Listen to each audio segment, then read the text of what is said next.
All right, this is Project Herpetoculture Podcast, episode 42. I'm your host, Roy Arthur Blodgett, joined, as always, by the dashing Philip Leitz. And we have an awesome guest today that I'm excited to introduce. But before we do that, I'm going to go over our housekeeping. And first, I want to give a shout out to Dylan, of course, at the Animals at Home Network for hosting us on his platform. And also want to mention our sponsors. We have Custom Reptile Habitats. They've been with us since the very beginning, and they're producing some really nice PVC reptile enclosures. So check them out. We have an affiliate link posted for them in our bio.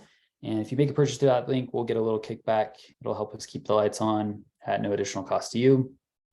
We also have Cold-Blooded Caffeine, and they roast quality coffees from all over the world and donate a small percentage from each bag of coffee sold to conservation in those coffee growing regions where there are also some really amazing herps. So check them out and use the code Project Herp for 10% off your order. And last but not least, we have Redline Shipping. So Redline's been knocking it out of the park for me this year, and highly recommended for all of your reptile shipping needs, including supplies. They've got some nice new boxes that I've been using, and yeah, check them out. We also have a Patreon for those who want to support the show directly. It's always appreciated.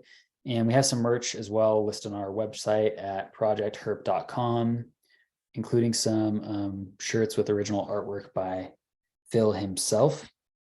Whoa. And last but not least, I want to give a shout out to Charlie, who edits our audio and just keeps the things on the rails for us here. Without him, we would be really in the dark here. So thanks to Charlie. It's true. And with all that out of the way, is that everything? Wait, no, you forgot Dylan, the GOAT. No, I mentioned Dylan first. I don't think that's true. Did you really? I think so, but whatever. I'm passing it to you, Phil.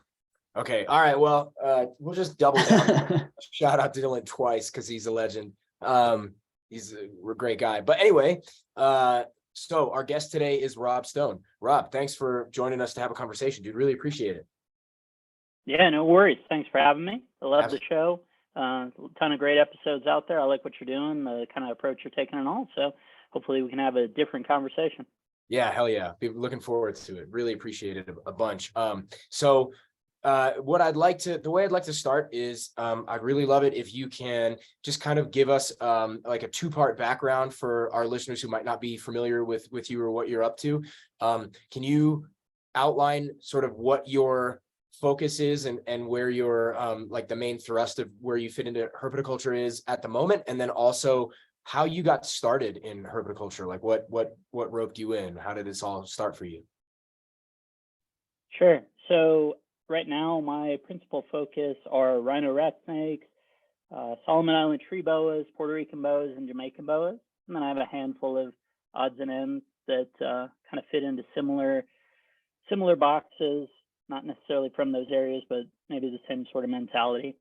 In terms of starting out, as a young kid, I lived in Southern California, and I remember being probably kindergarten or first grade, and a kid had come into school and said, hey, over the weekend he was out hiking with his family and they had encountered a cow king, and just sort of the excitement. And that was sort of an initial exposure to me of, oh, you could go out into the wild, not living probably San Bernardino Mountain, something like that, where he had gone an hour or two away. And actually I then I haven't thought about this for a while, but I convinced my old man, hiking certainly not his thing, to do the same thing. And we actually had a similar encounter, but very fleeting and not really prepped for it. And he certainly wasn't a snake dude. So yeah, that was probably the initial exposure. And then I had that summer gone to Bari, Italy, and stayed with my friend who's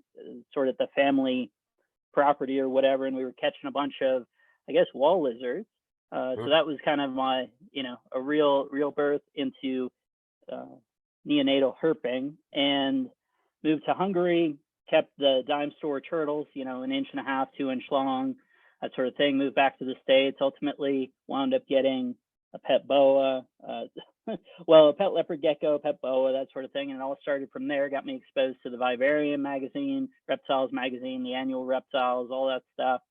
And that coincided with the move of Pro Exotics from Boulder down to Denver, and me being in Denver. So I was there for the opening of the shop and in there constantly. My first job was working in the shop. Wow.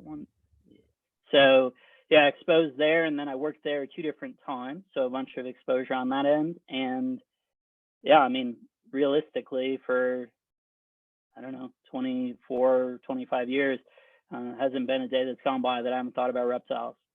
Oh, that's great. Well, so actually, I'm curious about a couple of those things. First, what was Hungary about? Like, what did you move there for? And then second, how old are you, Rob? Just out of curiosity.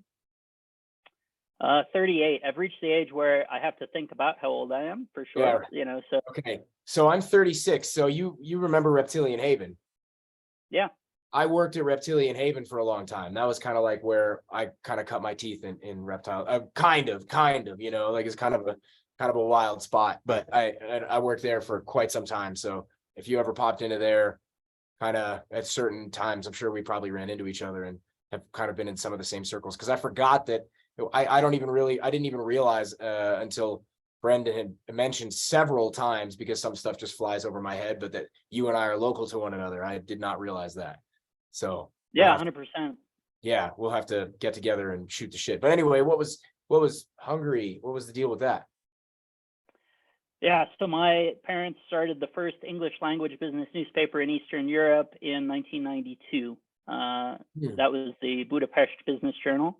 So yeah, definitely a different place, and coming out of the backside of sort of Soviet type influence, definitely a weird place. It was substantially different when I last was back in 2000.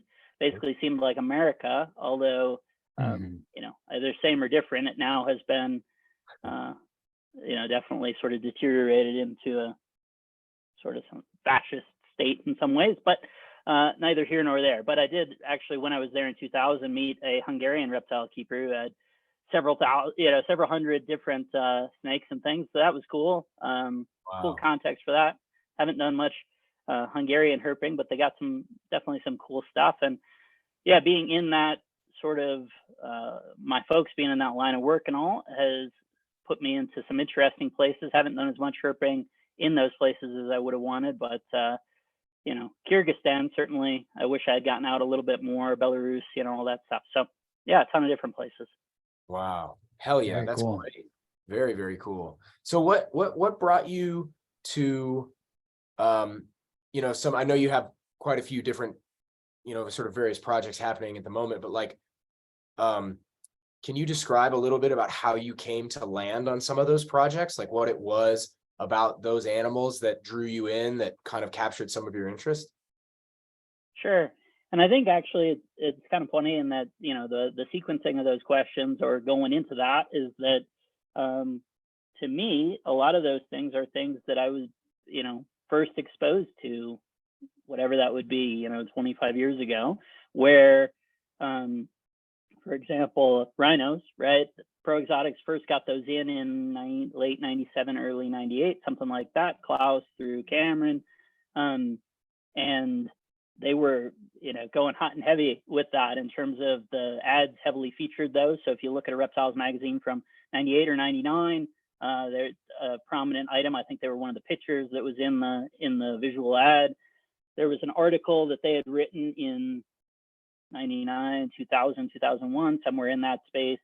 That would align with when I was working there for the first time. And then around the time that I had left to go to college, they were sort of falling out of favor with them. They had some issues. Basically, the rhino rat snakes are basically nails. The only thing that doesn't do them well is keeping them too humid, which is actually sort of a surprising condition to have here in Colorado, a difficult enough condition. But if you're sort of have that mislaid, they wanted to sell the group. So my buddy Tom Weaver, formerly of Denver Zoo, and I wound up together purchasing all of the remaining Pro Exotics collection. And I think that was probably spring 2003, and I've had them ever since.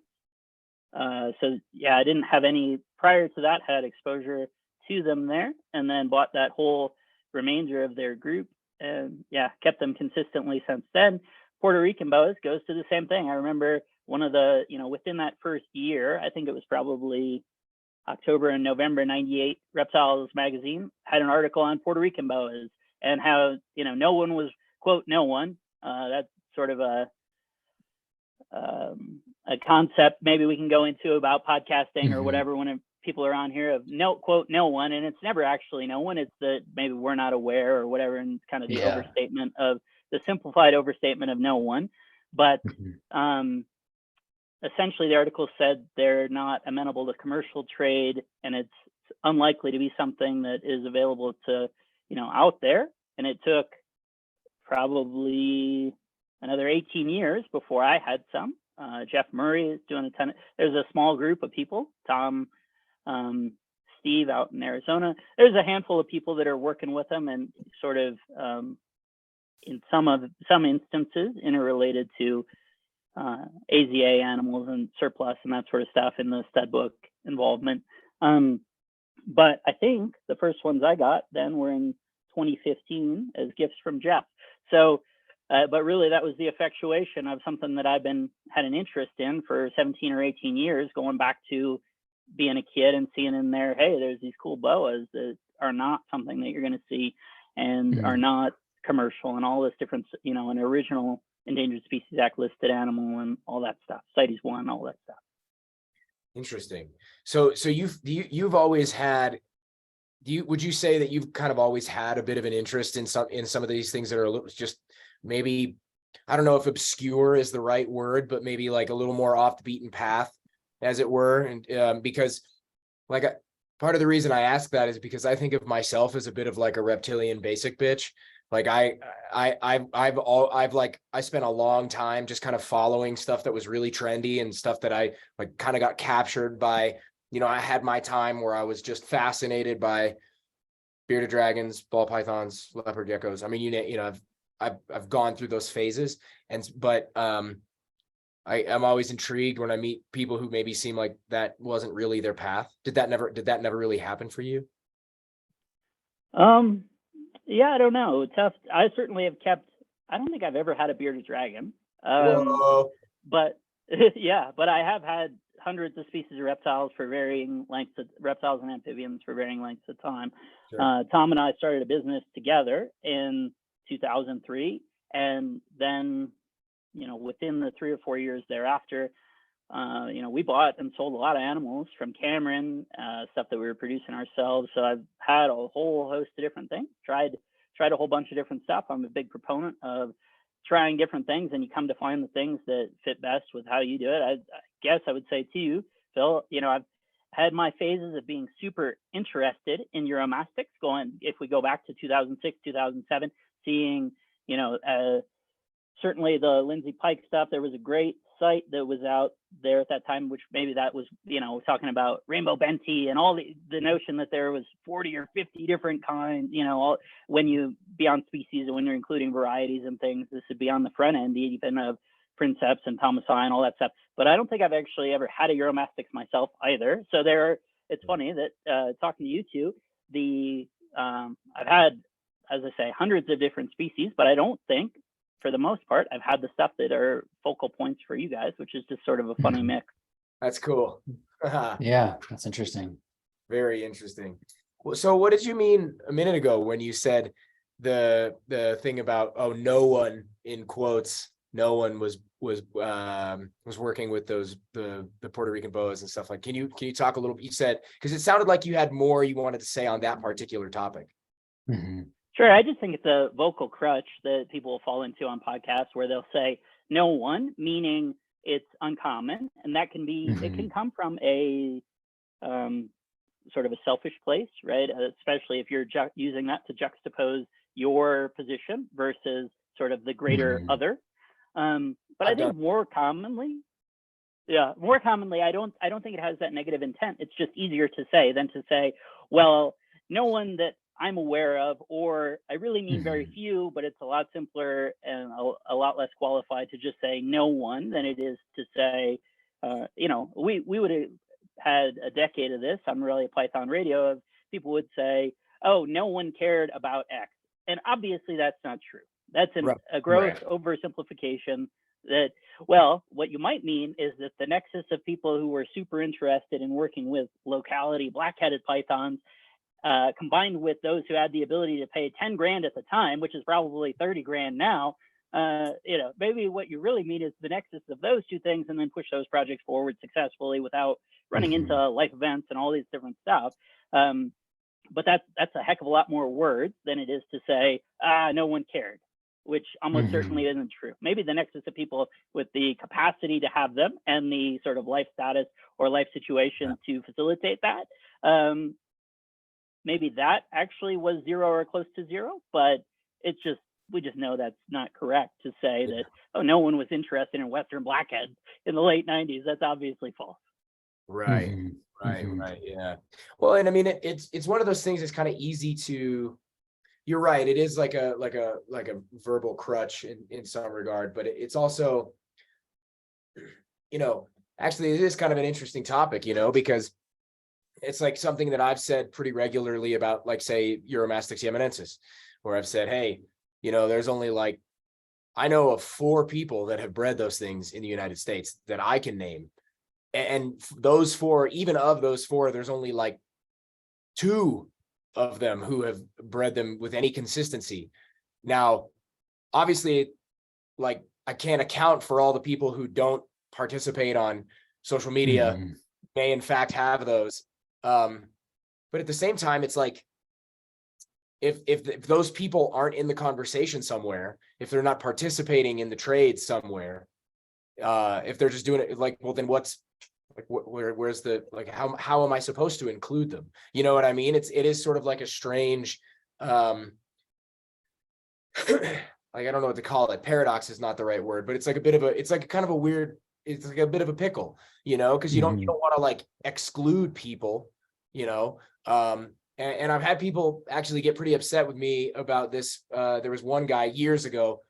I bred these weird collared lizards, these Protophytus calaris melanimaculatus, these really weird subspecies or previously recognized subspecies of collared lizard from Mexico. And I remember being really psyched because I was the first person I'd known, or I produced them here, and I didn't know anybody else in the States who had hatched them or anything like that. And I kind of made a big deal out of it, which was stupid. It doesn't really make a difference. It's not really anything to brag about. But anyway, I had posted about this, and some guy went through the whole put all this energy into reaching out to me and saying, hey, just so you know, you weren't the first. And I was like, okay, that's fine. Picks for me, and we kind of turned into this back and forth where it was I don't care if it's fine. You can feel free to prove me wrong. I will always capitulate to better data. You know what I mean? But if, why are you reaching out just to call me out without any particular evidence? I mean, again, this is not really the point of, I'm getting a little bit into the weeds here, but it's a fascinating thing because, it's hard to talk about an entire community of people in generalizations, right? It's really, really hard to do that.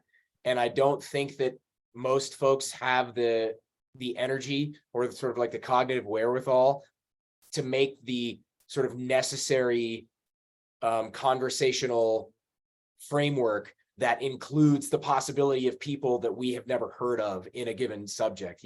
Does that, I don't know, does that, what I'm saying kind of make sense?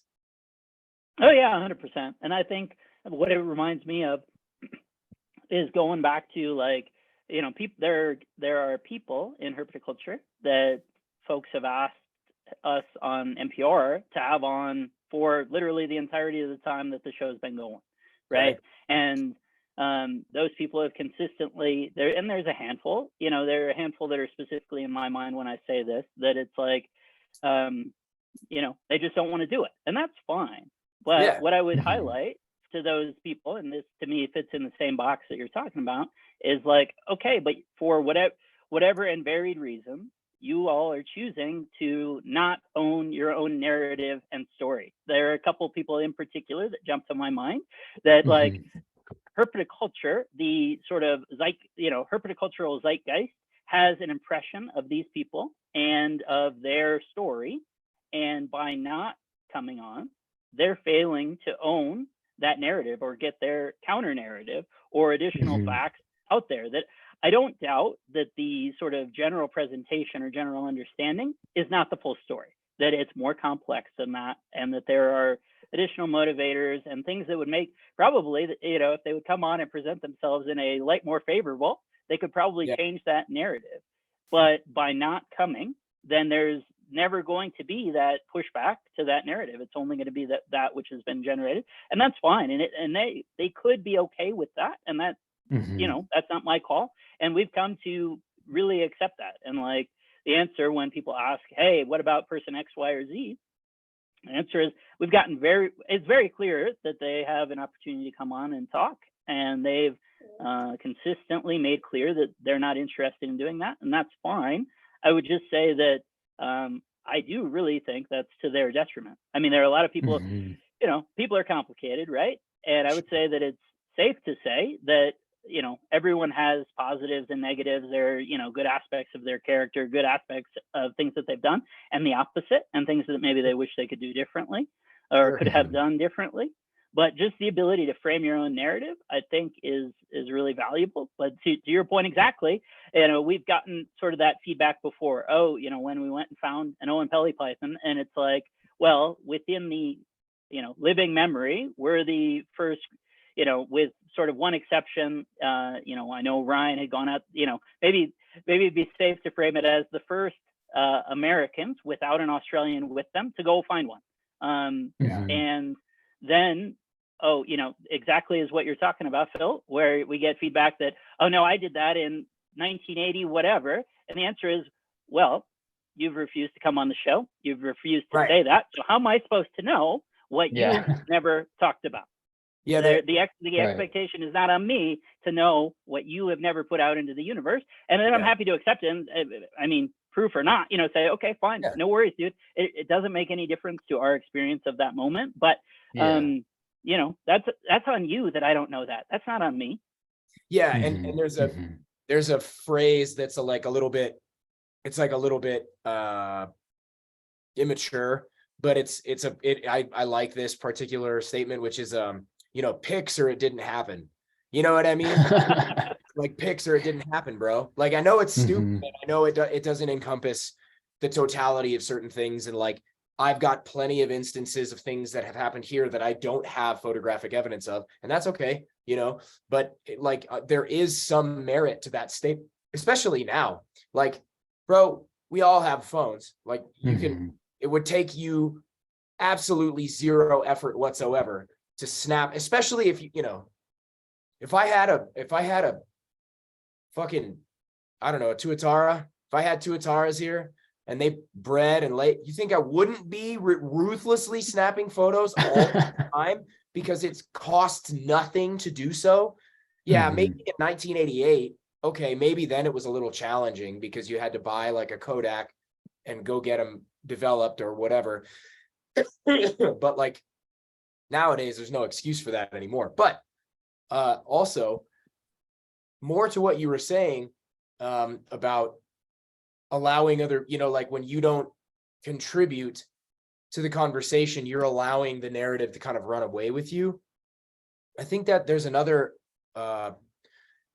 piece of that, which is, one of the reasons that I think Roy and I, we've like talked about this on the show more than once, which is one of the reasons we wanted to start the show is because, it's kind of a bummer that there aren't more recorded conversations with folks such as like Burt Langerworth, right? And I know I kind of like lean on that guy.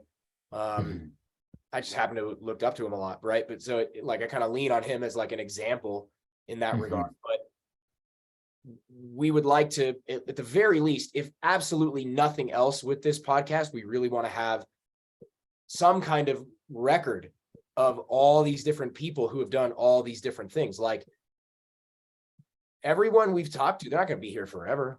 We're all going to die.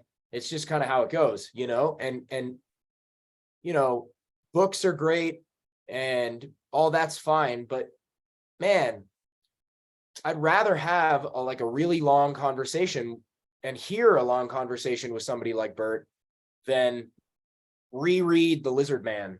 It was a great book, but it's like I'm only getting so much out of that. All right, yeah, that's cool, but I'd rather know some of your more intimate conversational bits of who you are and like why you do what you do. And I feel like there are so many people with varying degrees of good and bad and who they are as humans, who it's like, you're a contributor to this. Like, there are so many people I'd love to have on this program and talk to them, regardless of whether or not they're great or not. They have something to say and they're a part of the conversation. And there should be some way of getting them on here, or not even just on our show, but just on any kind of recording at all, to talk about what the hell we're doing and why the hell we do it, and shape the future of this, because there's just not, I just don't think there's like a great setup for that in general. So you mentioned your friend Tom Weaver. I grew up periodically seeing him at the Denver Zoo, and I was a kid. I was like 17 years old or something, and I remember going there with one or two of my coworkers from Reptilian Haven, and they caught Rob's eye while he was like getting into an exhibit, and he like gave us a tour of like the whole back of the tropical discovery. And I being a kid, and I remember being like, holy shit, like this is a thing you can do. Like, oh my God, this is incredible. And it's like, talk about another person who I'd love to have on the show, to have conversations with him and be like, hey man, what are lizards? Like, what's this whole thing? Like talk about it, because it's another person who has really interesting things to say and talk about and contribute. And it's hard for me when I feel like there are people who don't want to be in the conversation. It's like, come on, man. Like, and I'm not saying Tom doesn't want to be a part of the conversation. I don't know, I'm rambling at this point. Am I making some kind of sense over there? You're making sense. I think you're making sense. Okay. Got to I think, I mean, this whole thing is, it's an interesting dynamic where I feel, especially, now that things are so online, it's kind of added another layer, and another wrinkle to it, I think. And I definitely, I don't know, I have empathy for the folks who are reluctant to get too involved with all of that. It's it's a mixed bag, to say the least. Yeah. And so it makes sense to me, but I also really appreciate when people do share about what they're doing and the successes and also their failures. That's another aspect of this whole conversation too that I think happens, where it's like you see a lot of, very often what you're seeing is a highly curated offering, right? Sure. And most of the time. And so like, I think it can create unrealistic expectations, and stuff like that for some people, especially for like younger folks coming into the hobby and we're into the discipline, however we want to call it. And young Brendan. And I shout out to Brendan who facilitated us having this conversation with Rob. Thank you. Legendary. But another thing I see too is like, I think that there's just so much longing for recognition. It's like a very human longing, and there's a lot of people that are, for whatever reason, doing that within herpetoculture, and sometimes taking credit for things that they shouldn't, as well. Like, oh, I bred this species, when it's like, well, kind of looks like you got eggs from a wild caught import that just dropped, and you're taking credit for that, which I've witnessed people doing that very obviously many times now, including some very prominent people in herpetoculture, where I'm like, really? Well, you don't need to do that. just be real about it. So I don't know. I think that it's another one of those tricky conversations where I feel conflicted about it, Yeah. But I also, like I said, have a ton of appreciation for those who are willing to share and carry things on, and who also give credit to the people who have come before, and like made it possible for those of us who are having success now to do what we do. Yeah. Well, and there's a lot, I feel like there's a lot in this particular conversation, like recognition, the way we can curate our feeds. I mean, I do it, right? Like I really try I put a lot of energy into trying to be as transparent as I can be, right? When a clutch doesn't go well, I like try to share about it, right? When I get a clutch of duds, I try to share it. And actually, one of the people who inspired me to do that was my friend Cam, right? Camille Hammers over on the show. He does that, right? He'll post all the time, like, hey, not everything goes perfectly. Here's a clutch of duds I got, and I really like when that happens, right? I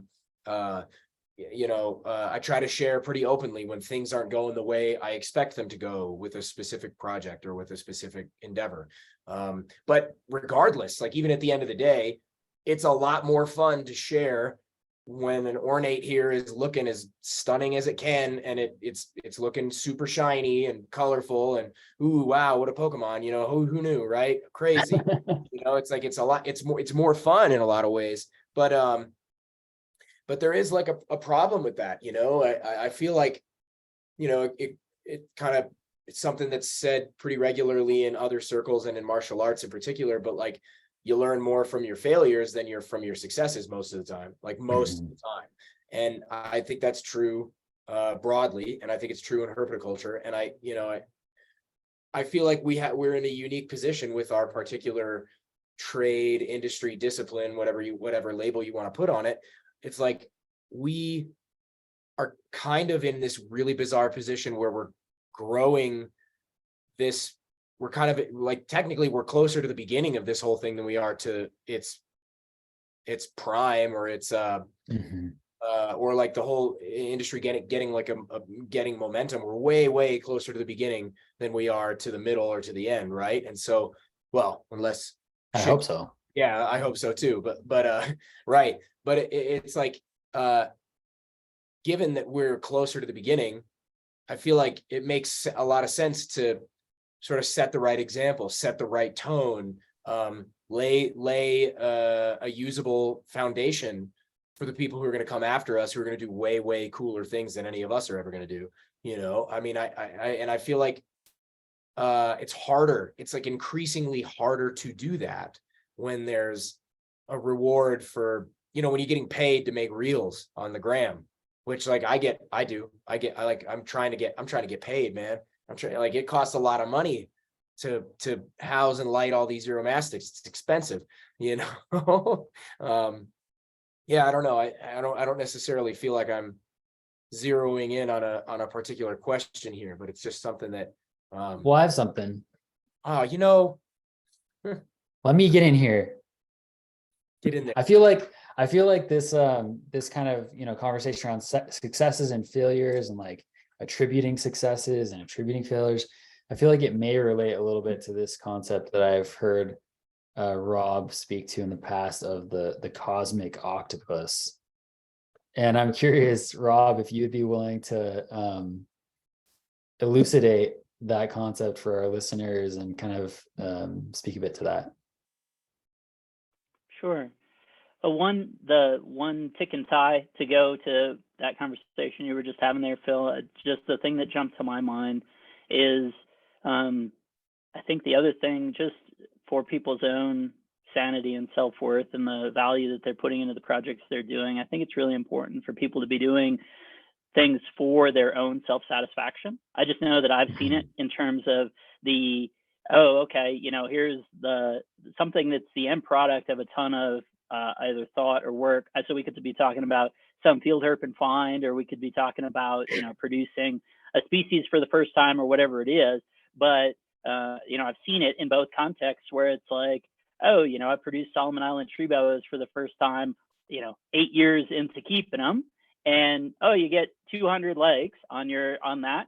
And it's like, well, I sure as heck hope I wasn't doing it just for the satisfaction of 200 legs one time, the day that they're born or whatever, because that's pretty shallow, and that's not to be negative to people that are actually making money and doing it that way, because that's just sort of a mechanism then, or an effectuation of what they're doing on that. I'm just saying in terms of like keeping what you like and, enjoying it for its own sake, or the field herping, hey, the pursuit of X, Y, and Z and the research that goes into that and effectuating it and the work that it took to do that.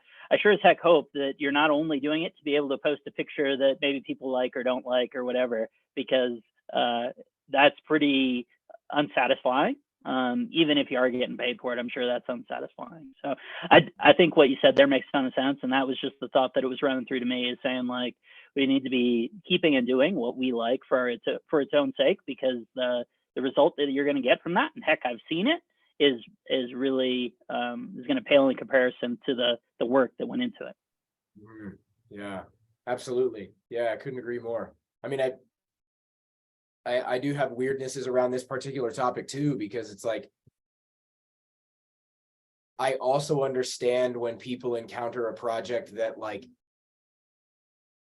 if it doesn't make sense, there has to be, sometimes there has to be some other incentive to a certain degree, right? Like we've talked on this show various times about, well, we should get, we got to, this species isn't even established, or this species isn't really present in the trade on like a large scale, and like we need more people working with this, or we need more people doing X with Y, right? Okay, yeah, I'm here for that. And there's not a market for everything, and then you're brushing up against like an ethical dilemma. It's like, why produce something when there's not going to be a market for them? Because if there's no market, you're generating unwanted animals in a place where they're not going to be cared for, and they're not going to be utilized in the way that they ought to be. They're not going to be appreciated the way they ought to be. They're not going to receive the care and the treatment that they deserve.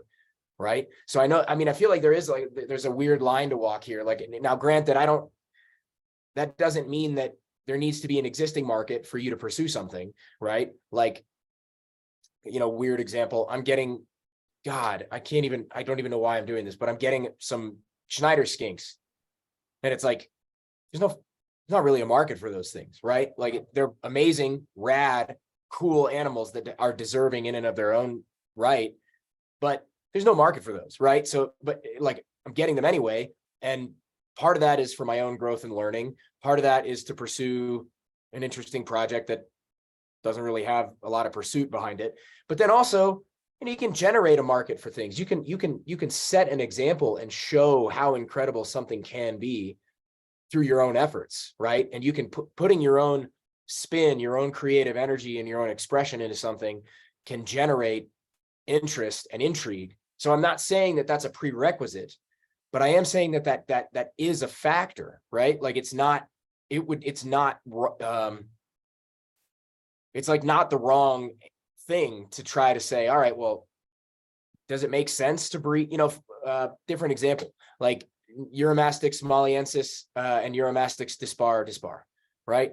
These are two variants. There's two subspecies, right? You have Dispar molliensis and dispar, and they look crazy similar to one another. And in fact, even people who have a very trained eye have a hard time telling them apart sometimes. And there's disagreement about whether or not they're, is this animal a dispar, or is it a dispar molliensis? Like, I don't fucking care, right? They're both awesome Euros, and they both are deserving.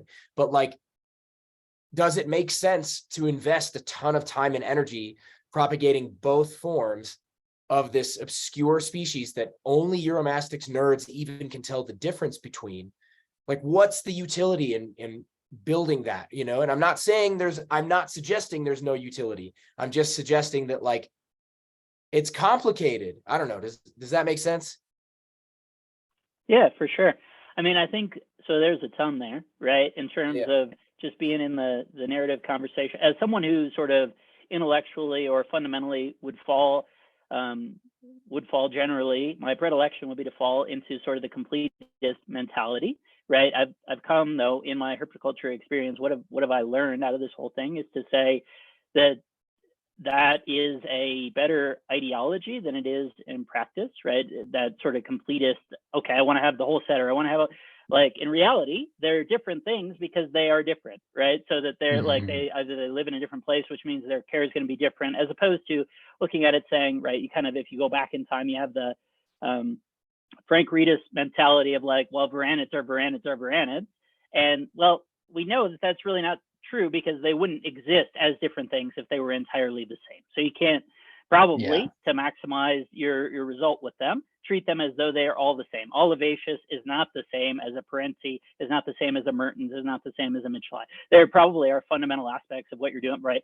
So what's the ultimate point? What was the ultimate, Frank aha moment is that the sun is a thing. You, with the way you're keeping your Uromastics, I have no doubt, or, have a really good understanding of that. And in terms of, that really was it. If you go from like the Spracklin books in the 80s into the 90s and that sort of stuff, it's like, what was the fundamental change? It was saying, okay, give them access to temperatures above 95 degrees. And well, how do you do that? Well, there is an answer, and kind of his innovation was the effectuation of that ideology, right? But at the same time, if you try and keep a Mertens without giving it access to water, you're not doing right by that. And it actually fits into Roy, the point that you made is, relative, what's the cosmic octopus at its most fundamental distillation? It's the idea that I think the complications and complexity of the natural world exceeds the human capacity to understand it.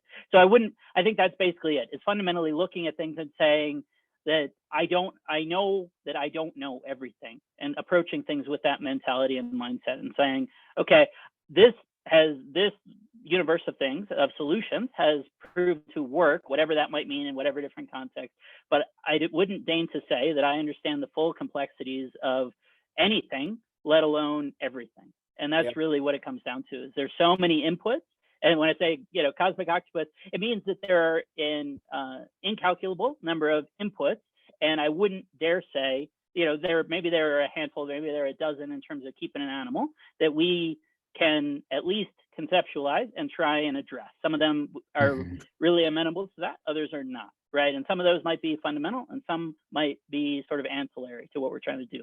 And maybe the answer in terms of breeding a given species is that you need to hit a certain number of of those items. That maybe some of those are more important for some species than others, or maybe, maybe they're all sort of secondary and you just need to get half of them to turn up the same direction and it'll work.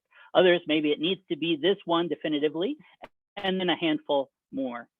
That's really it. But yeah, at its most fundamental core, it's just saying, I recognize there's a ton of stuff I don't know. And frankly, Phil, when you bring up the dispar situation that you're discussing there, the fundamental thing that I think we overrate is sort of, well, what's probably the biggest distinguisher there is, where did they come from? If we're talking about wild animals. And the answer is, at some point, absent you going yourself, which probably doesn't seem super practical and may not be legal, and even that, recognizing that that's not the full and true answer, but if we're in that space, at some point, you're taking someone's word for where these came from.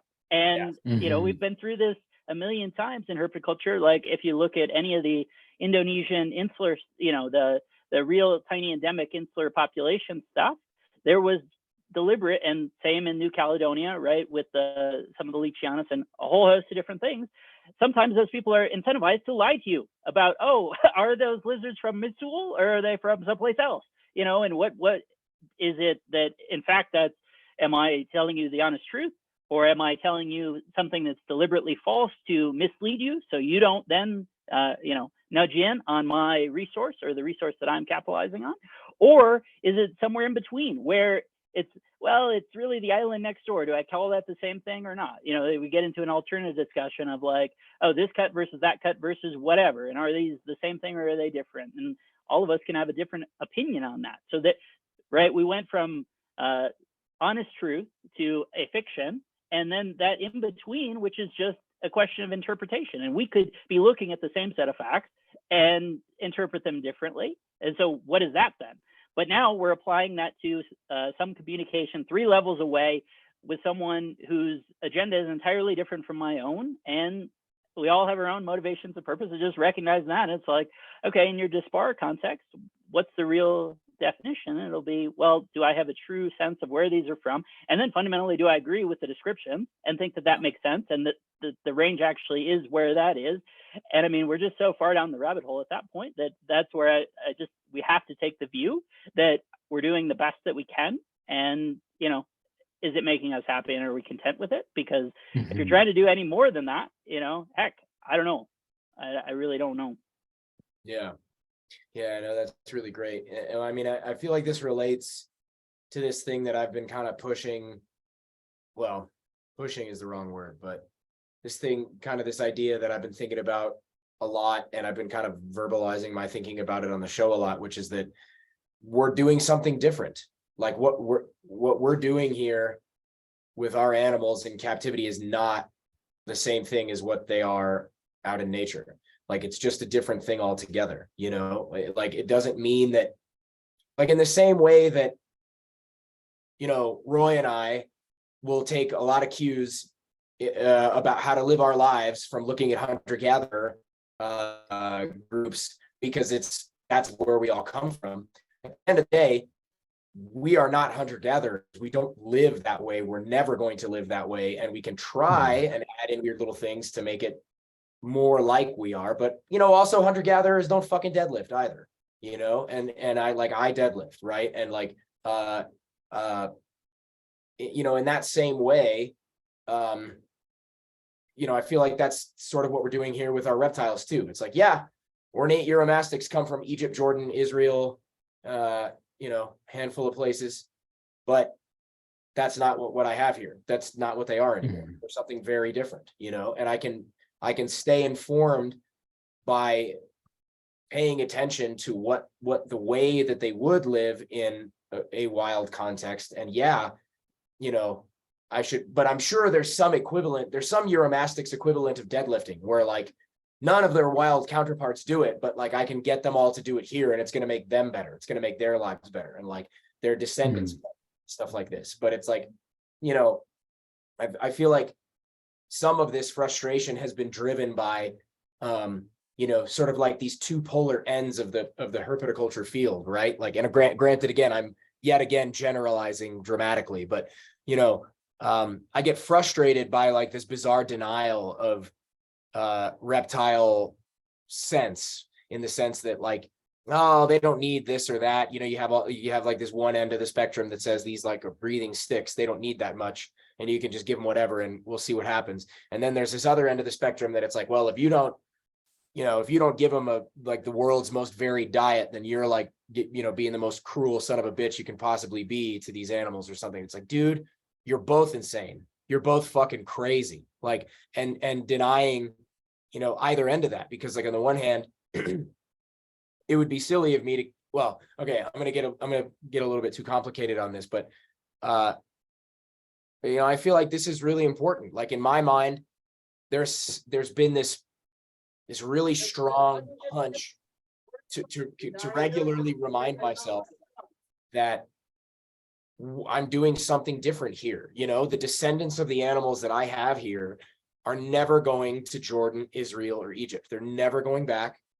And therefore, in some ways, that both gives me some level of freedom in the way that I care for them, the way that I sort of steward them into the future.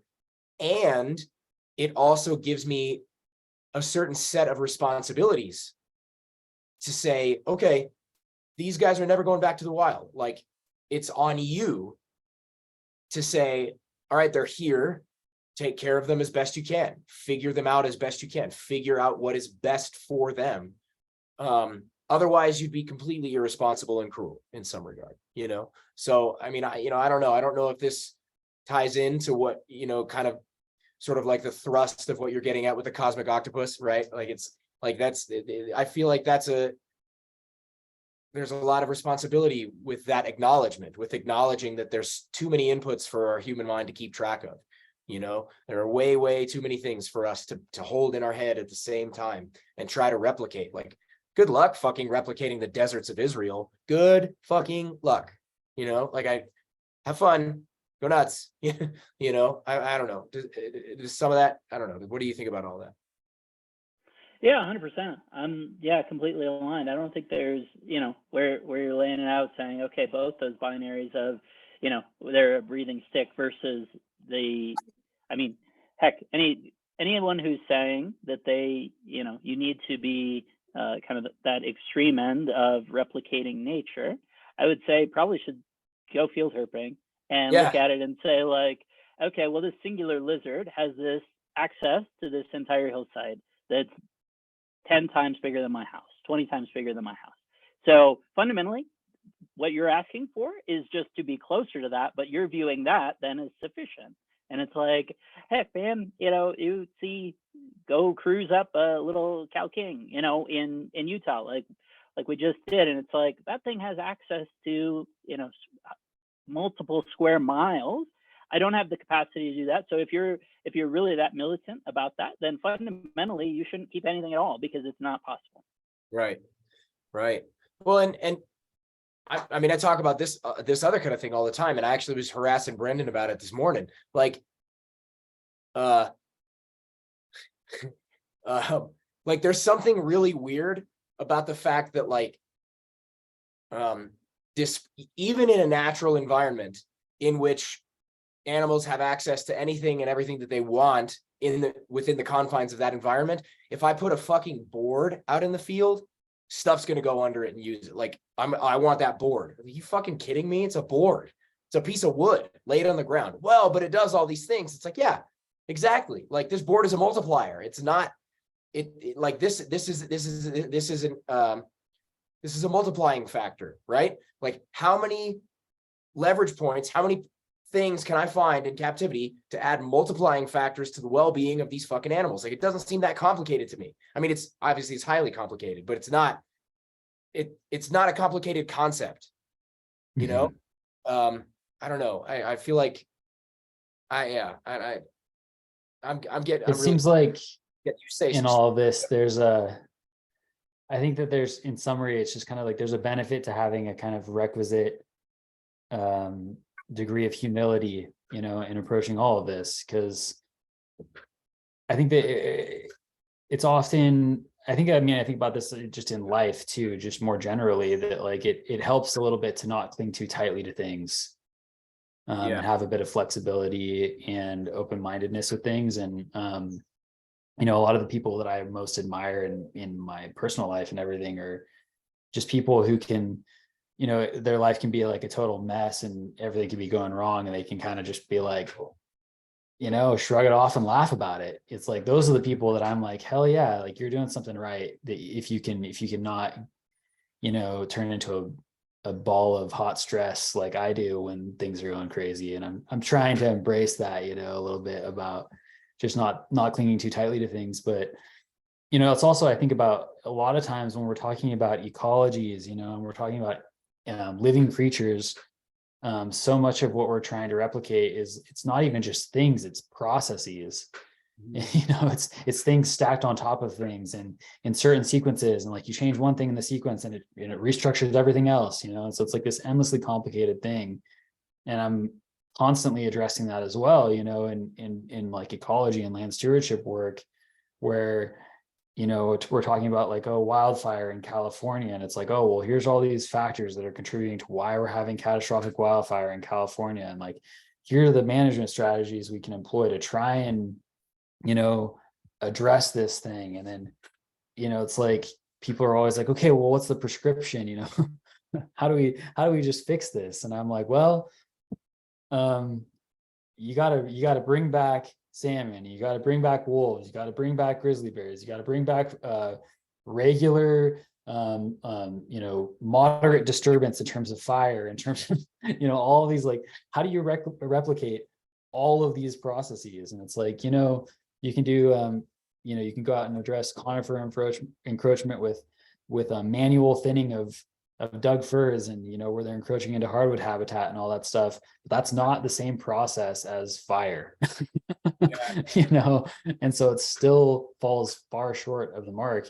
And yet at the same time, it's like, if you don't go in there and do that manual thinning of firs in a lot of these habitats, you're going to lose 80% of your biodiversity in the next 20 years. And so it's like, you still do it. It's like there's still a benefit to trying, and knowing that we're always going to fall a little bit short of the mark, and it's still worth doing it anyway. Right. So, I mean, you mentioned a lot about field herping, and this is another thing I kind of want to pick your brain about, Rob. I mean, you shared that. I know that in other podcasts and stuff, I've heard that you're often an organizer of these field herping excursions, and so I'm curious just about, like, yeah, what is your relationship to field herping, and like how does it influence, your not just like herpetoculture, but just your life, how has it enriched your life? Yeah, 100%.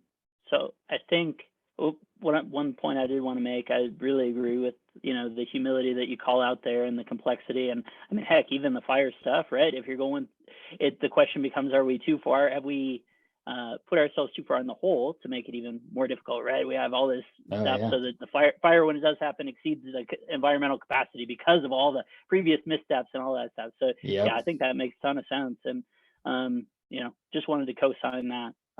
In terms of the field herping stuff, I think, well, one point I did want to make, Phil. So I remember when you were I was just re-listening to when you talked to Dr. J on the show, and the spot you were talking about with the prairie rattlesnake and all that stuff. So I had taken him out there, what I presumed to be there, and I highlighted that to him afterwards, when we were on the trip. I was like, oh, and we actually found a prairie out there too on the dirt bit, which is sort of the funny thing to me, is that all I ever find on the dirt is the prairies, and then everything else I find on the paved bit. So it's just sort of a weirdness of that place. I don't know why.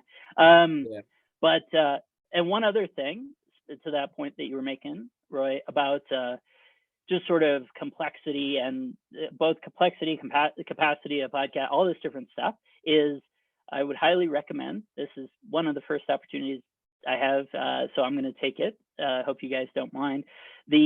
So if we go back to moisture for our captive animals, right? And we talk about, it's been pitched as Ron's, great realization around veiled chameleons and sort of how moisture is working, essentially, overnight exposure to mist and dew and that sort of stuff, and the nutritive effects of that. I know, Ron won't be upset for me highlighting this, because he and I talked about this, this goes back several years before even being on the show, that we had heard it in the context of the Chameleon Academy, then Chameleon Breeder podcast. And the thing that was made clear is, I think the original sort of ideation around that Bill, before Bill even, was Peter Netchus, the guy from the Czech Republic, right, who has done a ton with wild chameleons. I would just totally recommend anyone who hears this to go check out the Chameleon Academy podcast on with Peter Netchus on misting, particularly part 1. I promise it will blow your mind. Anyone who listens, this is something that hasn't been on any podcast ever, and just sort of the visualization around how that as a natural or physiological process works, and the results that he was seeing in these wild chameleons. And then sort of the second part talks about trying to put that into captivity, but Cosmic Octopus style. The first part is so mind-blowing that very clearly the second part is a far short simulacra of what's occurring in that process, but totally mind-blowing stuff. Where we're talking about, for that hydration through dew, right? If it's not below the dew point, it's not even possible. So fundamentally, if we're consistently keeping our reptiles above 68 or 70 degrees, we're above the dew point, so it's not even a thing that can happen.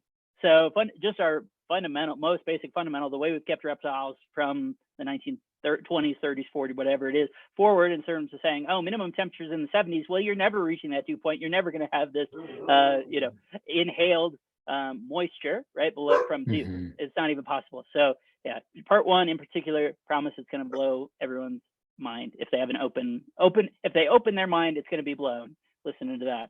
In terms of field herping, yeah, 100%. Like, it's so crazy.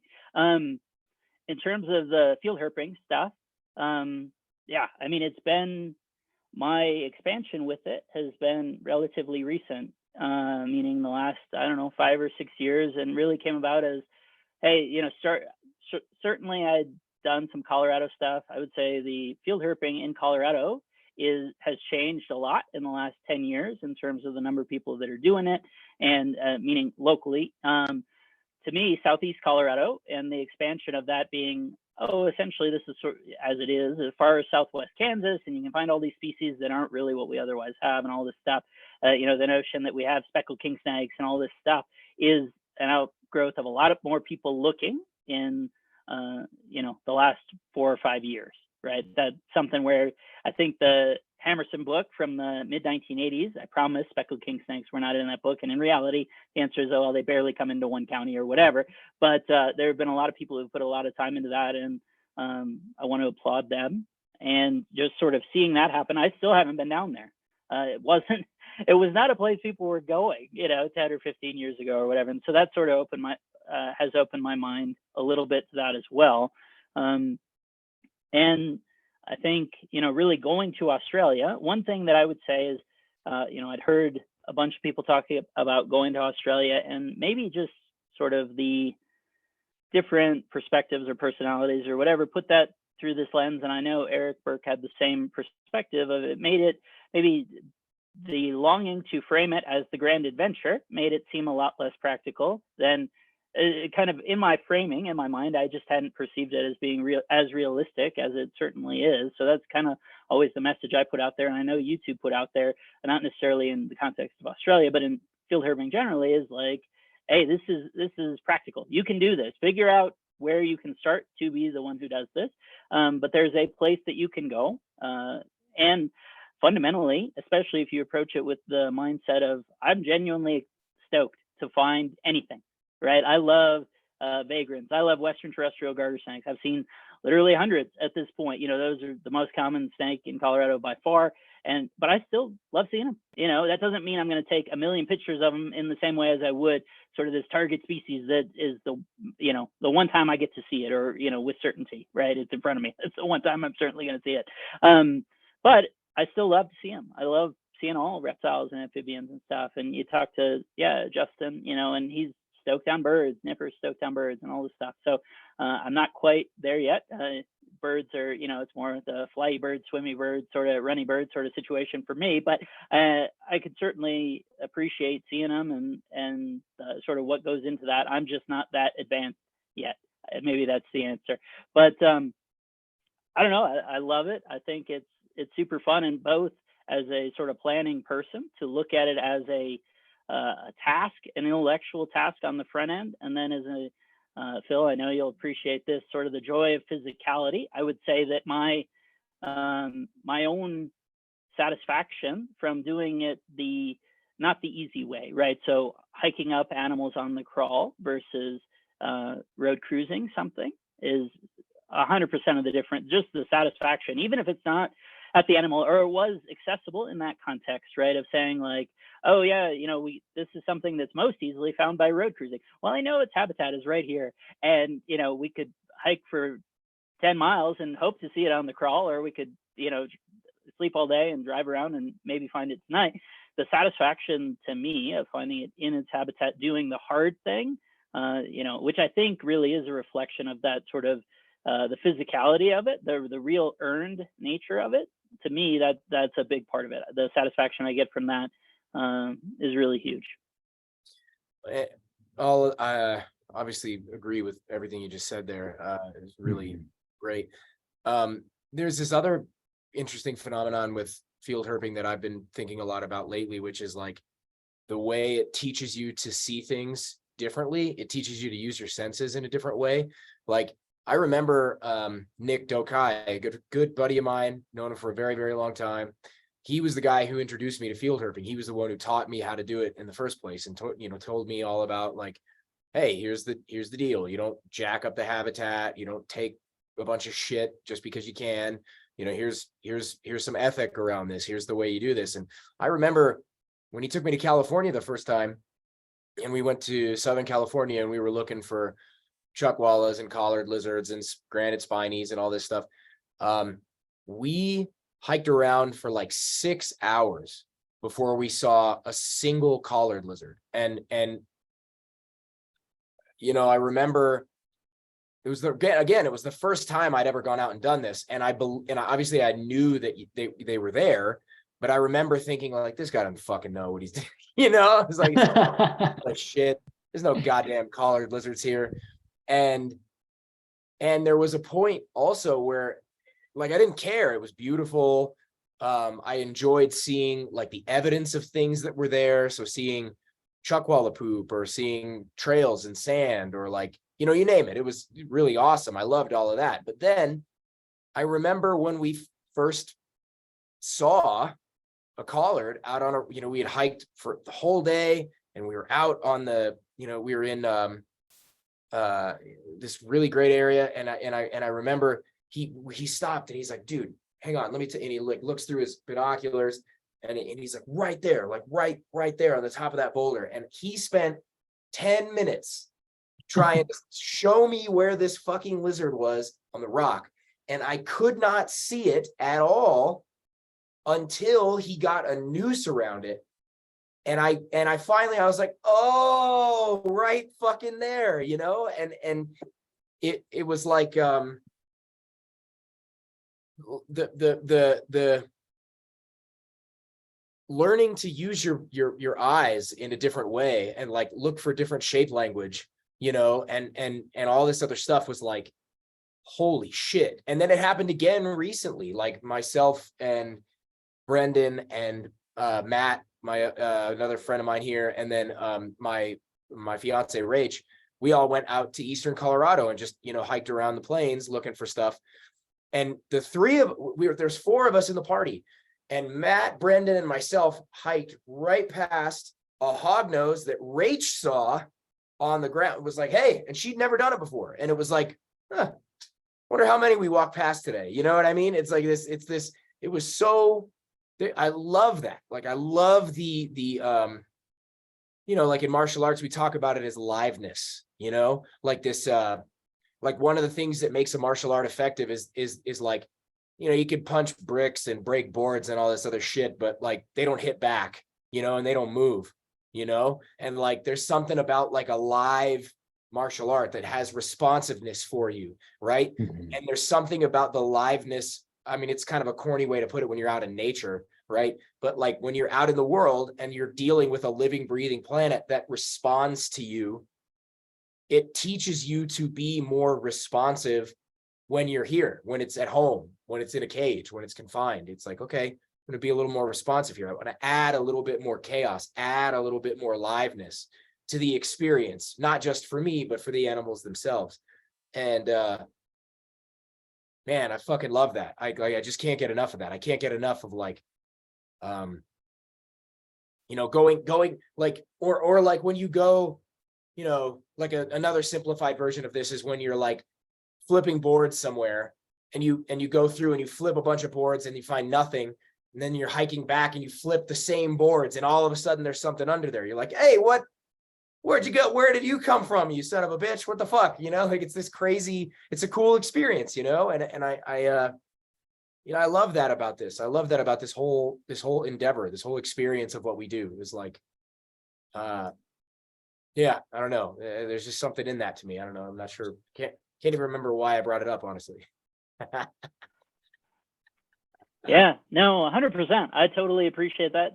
Different thoughts that I had out of that would be, certainly there is a skill to being able to have that search image or to notice things or whatever. And frankly, with the way that I like to do these trips, there's, the ability to persevere through the conditions. The conditions, be they the heat, the exertion, whatever it is, right? So you need to overcome your own, you're lugging around a 30 pounds, between the camera and the water and all this stuff. And, you've been going for hours and doing these things, like naturally that's degrading your capacity. So you need to then, raise your game to, re-exceed that, right? Or come to that level. I've certainly, humility on this, Dr. J, Justin Julender, Dustin Grahn, their capacity exceeds mine. I recognize that, but it's something that I'm always working on and trying to do better. And sometimes it is, to the point that you make, maybe it's a different perspective, or maybe it's just timing, right? When you're talking about the boards or either the hognose or the boards or whatever, that like, so on our leg stretch, as I guess as a field herping tip, and this can vary based on different people's personality, who's all in the group, all this different stuff. But in general, to the extent that we have long drives, I like to add in, hey, at every 3 hours, there's a place that we're going to stop and get in a wander and get, try and relight the flame, instead of just having it be, hey, we're just doing this 8-hour drive to get to place X from wherever we started or whatever, or even point to point.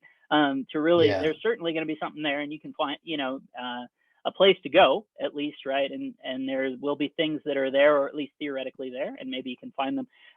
So on our Utah trip that just passed here, at that place, and I know Justin has talked about this. I don't know if he mentioned it on here. I kind of feel like he did.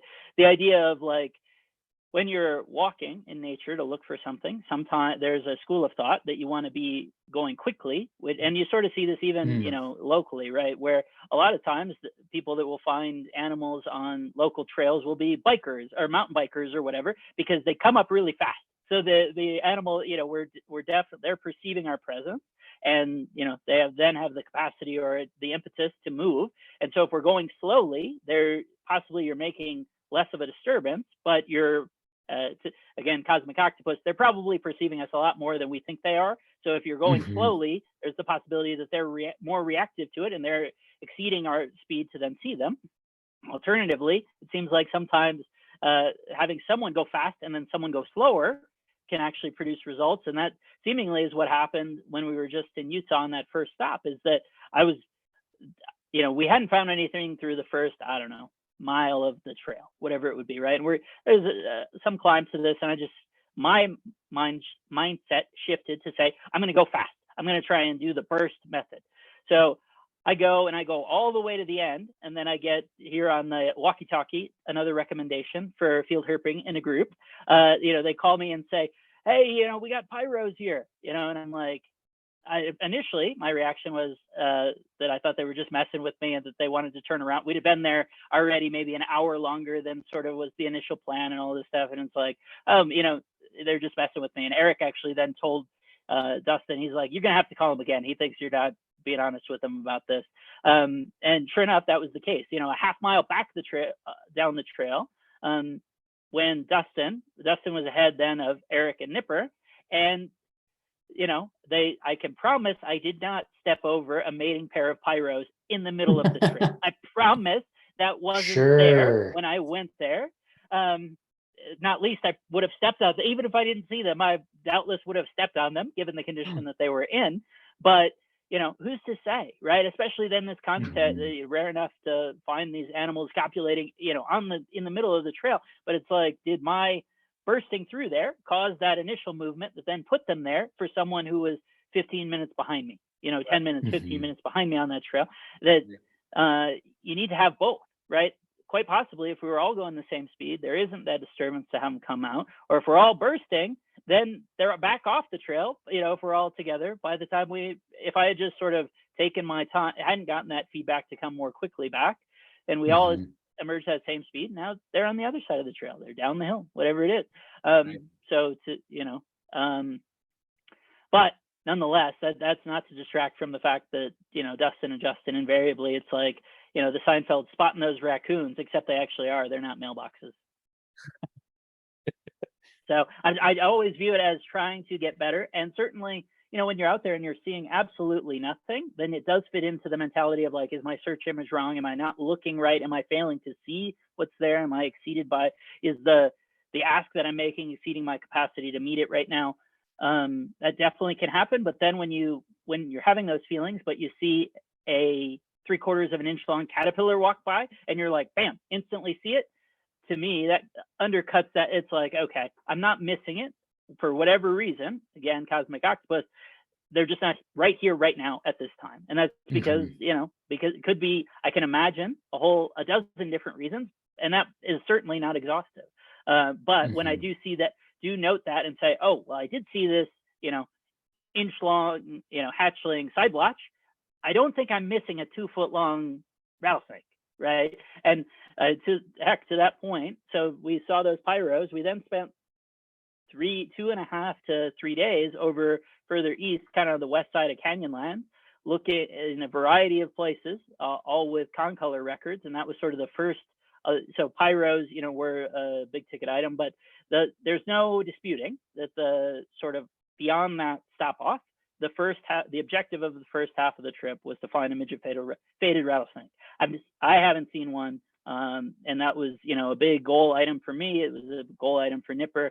I think of the group, Justin, has seen a handful of them over time. Just being in Utah, spending a lot of time in Canyonlands, all that stuff. But there was a lot of thought and a lot of effort, as the group, at the end of the week, we're sort of going back through it, or maybe at the end of kind of our segment in that habitat, we hiked 28 miles to no effect over those 3 days. Meaning, if you exclude sort of the pyro front end, we hiked 28 miles and road cruised for, 10, 12 hours or whatever across those days to see one Great Basin gopher snake that had been smashed repeatedly by the time we saw it in the sort of one mid-afternoon. Otherwise, saw no snakes. I mean, if you certainly being into lizards, hey, Phil, that helps with field herping because lizard densities tend to be a lot higher than snake densities. We certainly saw a bunch of lizards, and cool stuff and new species and whatever. But at the same time, they weren't the goal. But if you're looking at that saying like the productivity relative to the effort expended, certainly wasn't there, except for, another field herping tip would be a recommendation to, I think everyone that we encountered through that 28 miles of hiking, none of those people were field herping. They were all just there to do whether it was climbing or just hiking generally or whatever. And so putting yourself into spaces where there is the satisfaction of, heck, man, this is still an awesome natural experience. And hey, that's a contrast to road cruising. While road cruising is fun in the sense that, like, if you're with a good group and the mood is good and all of that, and you're not finding a bunch of dead animals on the road, if that's all true, that can be a lot of fun.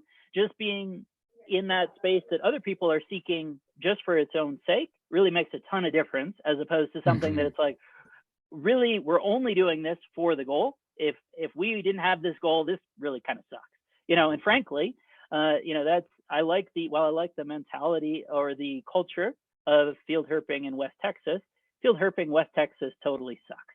Other than Big Bend National Park, which is an awesome place and has a whole variety of biomes, and Big Bend State Park, which is more just the sort of desolate surface of the moon variant of that same thing, and you need to be the sort of person and or people who are willing to go hike in 100 degrees at midnight in that sort of limestone karst, whatever, doing that thing and have that be worth it for its own sake. And then, hey, you find this awesome Atrox that then was super funny because Frank Colachico in one of his videos is like, oh, we found this weird Atrox, and I was like, I promise I know where you found that, because we hiked I've spent a dozen hours hiking around that place, and we found that one that has that same sort of pattern to it and all this stuff. That in and of itself, there's the value in that. But other than that, like the whole walk in the cuts bit, again, it's fun in the sense that you're out with a group, as long as everyone's sort of in the right mindset and mentality, particularly when you're not finding stuff. But it really sort of sucks comparatively to being in a place that, like, put it this way, you're not running into hikers seeking that experience, for darn sure. Yeah, for sure. It's also so funny when you, like, to speak to the cosmic octopus aspect of field herping, it's like you can have these times where you can go hike 28 miles without seeing a snake, and then like other times you can hike a mile and see 4 or 5, and it's like, why, or it's, I saw a concolor in Arches when I was there for 2 hours and I saw one. And I don't even think I hiked 2 miles. I mean, I was just wandering around with my friend, like looking at the rock formations, and we were actually having a conversation about, he was asking me like, how do you find snakes? And I was like, oh, well, I was kind of going into my superstitions around, well, you can't look too hard for them. You have to kind of like you have to just kind of look for the right conditions, and then just be open, have your senses open and aware, and 10 minutes later, I'm like, oh, right there. You're all wrong. We watched this perfect trail, through that perfect substrate, that southern Utah, just immaculate substrate, this rattlesnake trail leading right to a beautiful concolor. And he was like, that's fantastic. I mean, put it this way. I do actually, then this caused me to have ideation around, relative to our trip, why maybe it did or didn't work or whatever. Again, there's no, it makes sense to me that is no bearing on its accuracy, but that actually is an interesting field herping point. But to the point you're making, yeah, man, I saw so many beautiful ledges that obviously are inhabited by pack rats, both the detritus, the actual nest material, all this stuff. I can't tell you how many times, the times to get on your stomach, flashlight up, it's just saying like, there's going to be one here because this is so, I mean, why would it not be here? Right. Literally hundreds, if not thousands of times. That actually did eventually pay off when we were down by St. George with a lutosis, where it was the most satisfying thing ever, that I then did that, and there it was, doing exactly what I had been waiting all week for a rattlesnake to be doing. Yes. It was perfectly situated. If anything, that was a less perfect ledge and setup and whatever, and that one finally had one, than the ones that had been empty. I think relative to concolor, so our planning for the trip, the other beyond pyros, but pyros would fit into this box too, was to see a Gila monster. So I have never seen a Gila monster. I've been to spots where they definitely are. In fact, there was a recommendation. So when Zach Loafman brought his students out there, I gave them a recommendation to go to a specific place. And again, in that same vein, I've spent days there, hours hiking over every inch of that place. And, within a half hour of them going to the spot that I told them to go to, they found one. So great for them. Mm-hmm. But and we ultimately paid off the Utah spot with two of them, thanks no small part to our local friends there, Chris Allen Jensen, Aspen Mahan, and Lindsay. They were great to be out there with, and we were out there with them. Without them, we were out there. It was our fourth visit to that particular spot, and we tried the morning, we tried later in the morning, and we did 2 evenings out there, and finally, on the last chance to get them, we did. But the point of that was going to be that to find Gilas and pyros, kind of the perfect time of year was like maybe this mid-May is the best timing, right? Especially relative to all the moisture that they've had there. It's real similar to what we've had in Colorado, kind of all winter and into the spring. And at the same time, concolor, everyone was finding concolor last year, which was the third year of a sort of epic drought condition. So maybe intrinsically, right, concolor might, the ability to find them, and maybe it's actually that the drought conditions were driving them to be more noticeable.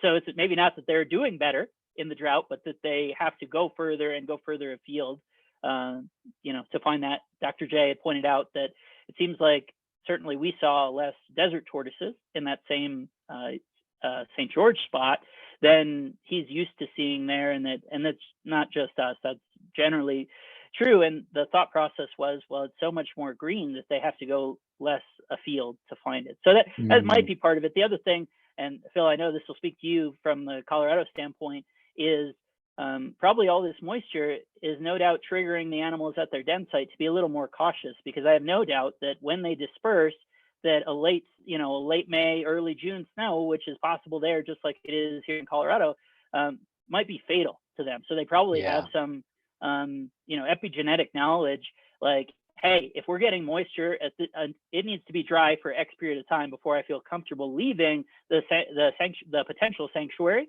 of this spot. So, try to split the baby on the concolor plus Gilas and pyros in that timing. And I probably needed to take more heed, or at least, bear in mind that there's a reason that most of the concolor observations are in June and July, not in May. And, maybe we saw that play out, particularly in a super wet year. Mine was in June. Yeah, I think, to the extent that Nipper's, reaction was, hey, we got to so you're already thinking about this for next year, which is how we were in Arizona last year. And that's when we were sitting at the airport when he said, okay, so I want to see Concolor and Pirate. We laid out the bones of this for May of this year. Kind of the same thing happened when we were at the airport this time. And he said, you think second week of June next year for, we can actually do this. And it's like, yeah, I think that probably makes more sense. And heck, but I don't doubt that we would not have found particularly Gilas and Pyros the way that we did this year, combined with the fortuitousness of how much moisture there's been in that area. Mm-hmm. And you also found a Tremorphodon too in Utah, right? Which is talk about one that's hard to pin down.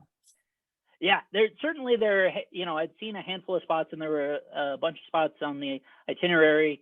I suppose the other part of planning things out on our first trip to Australia, we'd gotten so much feedback of like, oh, we will, local people saying, oh, I'll give you spots or whatever, that I had underplanned it, at least for my mindset, right? You're sitting there going, okay, or the lack of sort of formality led us to say, should we do X, Y, or Z? And it turns out not all groups are really amenable to sort of the group dynamic. Sometimes it's better to just say, here's the plan, than it is to say, what do you want to do? Some people respond better to that, and that's totally fine. So I took that as a lesson of, I'm never going to be sitting there going, well, what can we do? It's at least I don't think we've had it yet where we've actually stuck to the schedule. The schedule is like over planned with things so that it's like we can then audible, or we could double down on a place that we went before that I feel really good about, but didn't turn out on that one time that we went. I would say generally too, that I'm a proponent of, as opposed to the epic driving adventure where we go from spot 1 to spot 2 that's 6 hours away to the spot 3 that's then 3 hours away, and sort of throughout your, it's an Oregon Trail herping trip, as opposed to saying, hey, we're going to be based out of here, and then we're going to go to places that are within a 3-hour radius of that spot, or maybe 2 spots or 3 spots or whatever. But just recognizing the sort of variable conditions and the fact that the same place, you could, heck, Phil, you're talking about being at you haven't even left, and you've flipped the same board twice and gotten a different result. The same definitely holds true in the context of saying like, hey, we went on this day, this was the place I really hoped to see whatever it is, and it wasn't there. Well, if you need to be 6 hours down the road by that evening to keep on track, then you don't have it's just off the list, right? As opposed to being in a spot where you say, okay, well, I've planned kind of 2 days in this general area. This didn't turn out today, but we're going to double down. That was our first Arizona trip, to see Willardi. I think we got Clobber the first time, but it took us 3 times going to a spot to find, or 2 different spots to see Willardi. And it's like, that's a rattlesnake I've wanted to see my entire life. That's probably my favorite rattlesnake. And it's like, just, amazing. Nope, we're going to get, there were all these different things were on the itinerary, but it was like in the moment or in the, day to day. And you better believe I was happy to be able to pay it off for Dr. J at the end, because, everyone has their own different mentality, is so excited for it and whatever. You better believe I was happy when that last time we went, it paid it off. And it's like, okay, it wasn't crazy to say, do you try someplace different, or do you go back to the place that you're really confident in, but it skunked you 2 days in a row or whatever, and again, with the way that I'm talking about doing this, it probably doesn't help sort of when it doesn't work, it's asking a lot of people. And, Nipper pointed out on the sort of Utah recap show that, man, really mind your group and who you have there, and make sure that you're all aligned, especially if you're going to ask that much of them, because it's easy. It's really hard, and that it's easy to then be in a bad headspace around that when you're talking about something as fleeting or ephemeral as like, hey, did we see a reptile that has its own mind and capacity to move and do a million different things, and did we happen to intersect with that moment or not? Make sure you got a good group, and that you're clear, lay out expectations, and just try and have that working core. Gentlemen, I'm having some connection issues. I'm gonna sign off and then sign right back on. Okay, go for it. Sorry, I'll be right back. Yeah, I think that the managing expectations, especially with group herping, is is a good call. You know, I just had my own kind of experience with that. A friend was messaged me. He's like, "Hey, I'm going to be up in your neck of the woods. I want to try and find this lizard." And I was like, "Oh yeah, I've seen a bunch of those. I've got some ideas about where we could find those." And we go out, and I was feeling the pressure. I was like, "Oh man, I got to find this lizard now." Like I really hope that I can pull this off, because I'm going to be bummed. My buddy's only got so much time here. He's only got a weekend. He's got 2 days of trying to make this target happen. And the first couple spots we went, got really close, but not the target. And then finally, like halfway through the day, we did hit the target. But it was like such a relief for me, and it made me think about it, like, oh, I wish that I had actually taken a minute to pause before we even got in the car, before we started before we hit the road, and just be like, all right, how do we want to do this? What are the expectations? And can we just like have a conversation about that before, because I was a little anxious. But Yeah, 100%. thankfully it I worked mean, out. like on this last Utah trip, man, those pyros, I think, brought some credibility to the plan, in the sense that then, Oh yeah. I mean, we put in a lot of work and sacrifice, just even where you're at and all this stuff to, it's a big ask and to little payoff, and then the second half of the trip, man, crushed it, just Oh all those yeah. conditions that were probably hindering the front end, we paid them off. So, that was good. But I definitely know what you mean. And heck, on the first and third trips to Australia, we found carpet pipe, which I knew, was a big target for Eric. And I love seeing a wild python and all that. So, it's no doubt. But on both of those, we got a carpet the first day, and just the way that removes the pressure. Yeah, it's great, right? To just be able to say, okay, we're good now. We've seen cool stuff, and can sort of be content that the trust in the plan. And maybe that's part of the other part of like going with a consistent group, or at least like kind of there's this core group of people that, that it's like, okay, there's buy-in to the idea. It's not like, okay, I'm trusting this dude to do this, and there isn't, isn't that. And maybe that was part of that first trip to Australia too, is it's entirely new, whereas it's not now. And even for the most part, the people that I'm going with are people that have been on at least one trip before and understand sort of at least the ideation. That doesn't mean it's going to work, but at least there's buy-in, that there was thought to it, and saying, hey, let's do the best we can, And I mean, so much of it is amorphous. Like, heck, this is pretty funny. In when we'd done our San Diego trip, we were on a mountain looking for Zonata, and Tom and I were standing there, and we were just sort of catching our breath and whatever. And there was this big log that was probably from a 3-foot diameter tree, and it was maybe like a 4-foot section, not kind of a lightish wood or whatever. So Tom and I were standing next to this thing for, I don't know, 5 to 10 minutes. And then I had sort of had this idea, maybe I should flip this log, and I didn't. And Tom and I then continued up the trail, and we made it maybe 100 feet. And Justin came along, and he flipped the log that we were standing next to, and I considered but didn't flip. And sure enough, there was the last year's year Zonata sitting right under it. And it was like, sometimes you flip the log and sometimes you don't. And sometimes you're in a spot where there's thousands of rocks, and it's literally, there's no point trying to, I mean, obviously you can pick out the choicest ones or the ones that make sense, but it's like, just to say it's not in the less seemingly optimal one right next to it, and you're just in a space where you can't flip them all. Like, you wouldn't get anywhere. And so you just sort of have to take the pyro approach, and it's like, well, you either go fast or slow, and maybe you're doing both, and hope for the best, and hope you flip the right log. Yeah, at some places it's like there's so much abundant habitat, it almost makes things harder.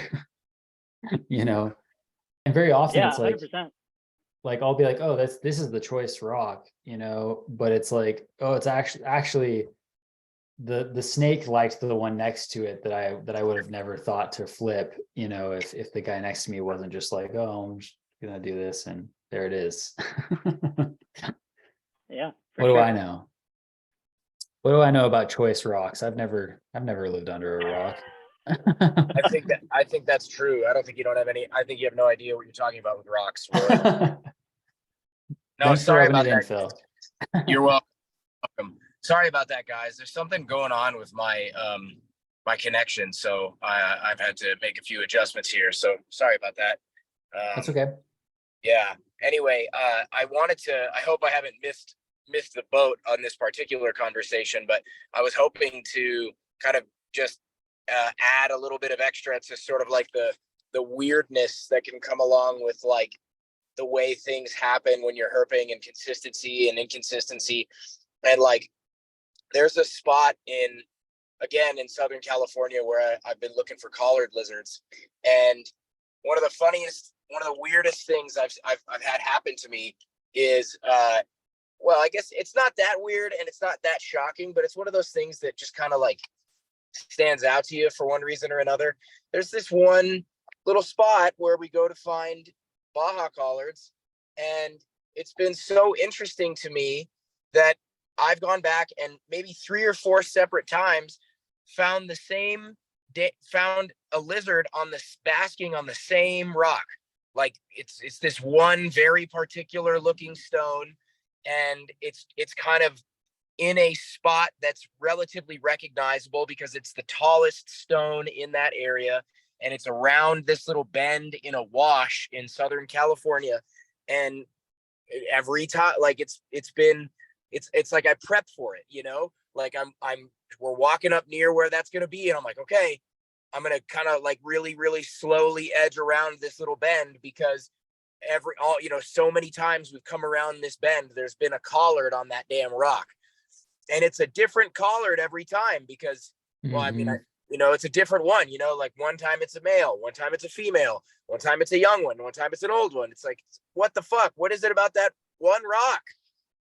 Like it's hilarious. It almost makes you want to take the rock home, because apparently that is the rock. I love that. I love that, getting to have some kind of familiarity, with a certain habitat, or even, like even just like a specific feature like that.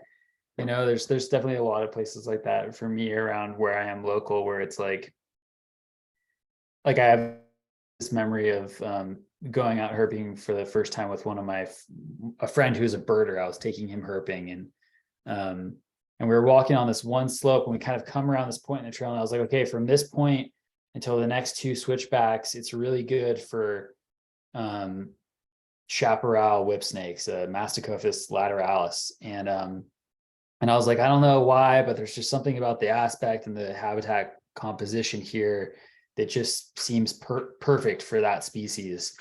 And like, 50 steps later, there's just like this beautiful 4.5 foot long, chaparral whip snake just chilling underneath this manzanita bush. And I'm like, oh, there it is right there. And he's like, whoa, he was just totally tripping out. And it's like, I don't know why. I really could not explain exactly what it is about that spot that just feels so right for that species. But it's like, if you get to spend enough time, out in the field looking for these things, you can just get it. And a lot of times it's more of like a felt sense than anything for me, of just like, this feels right.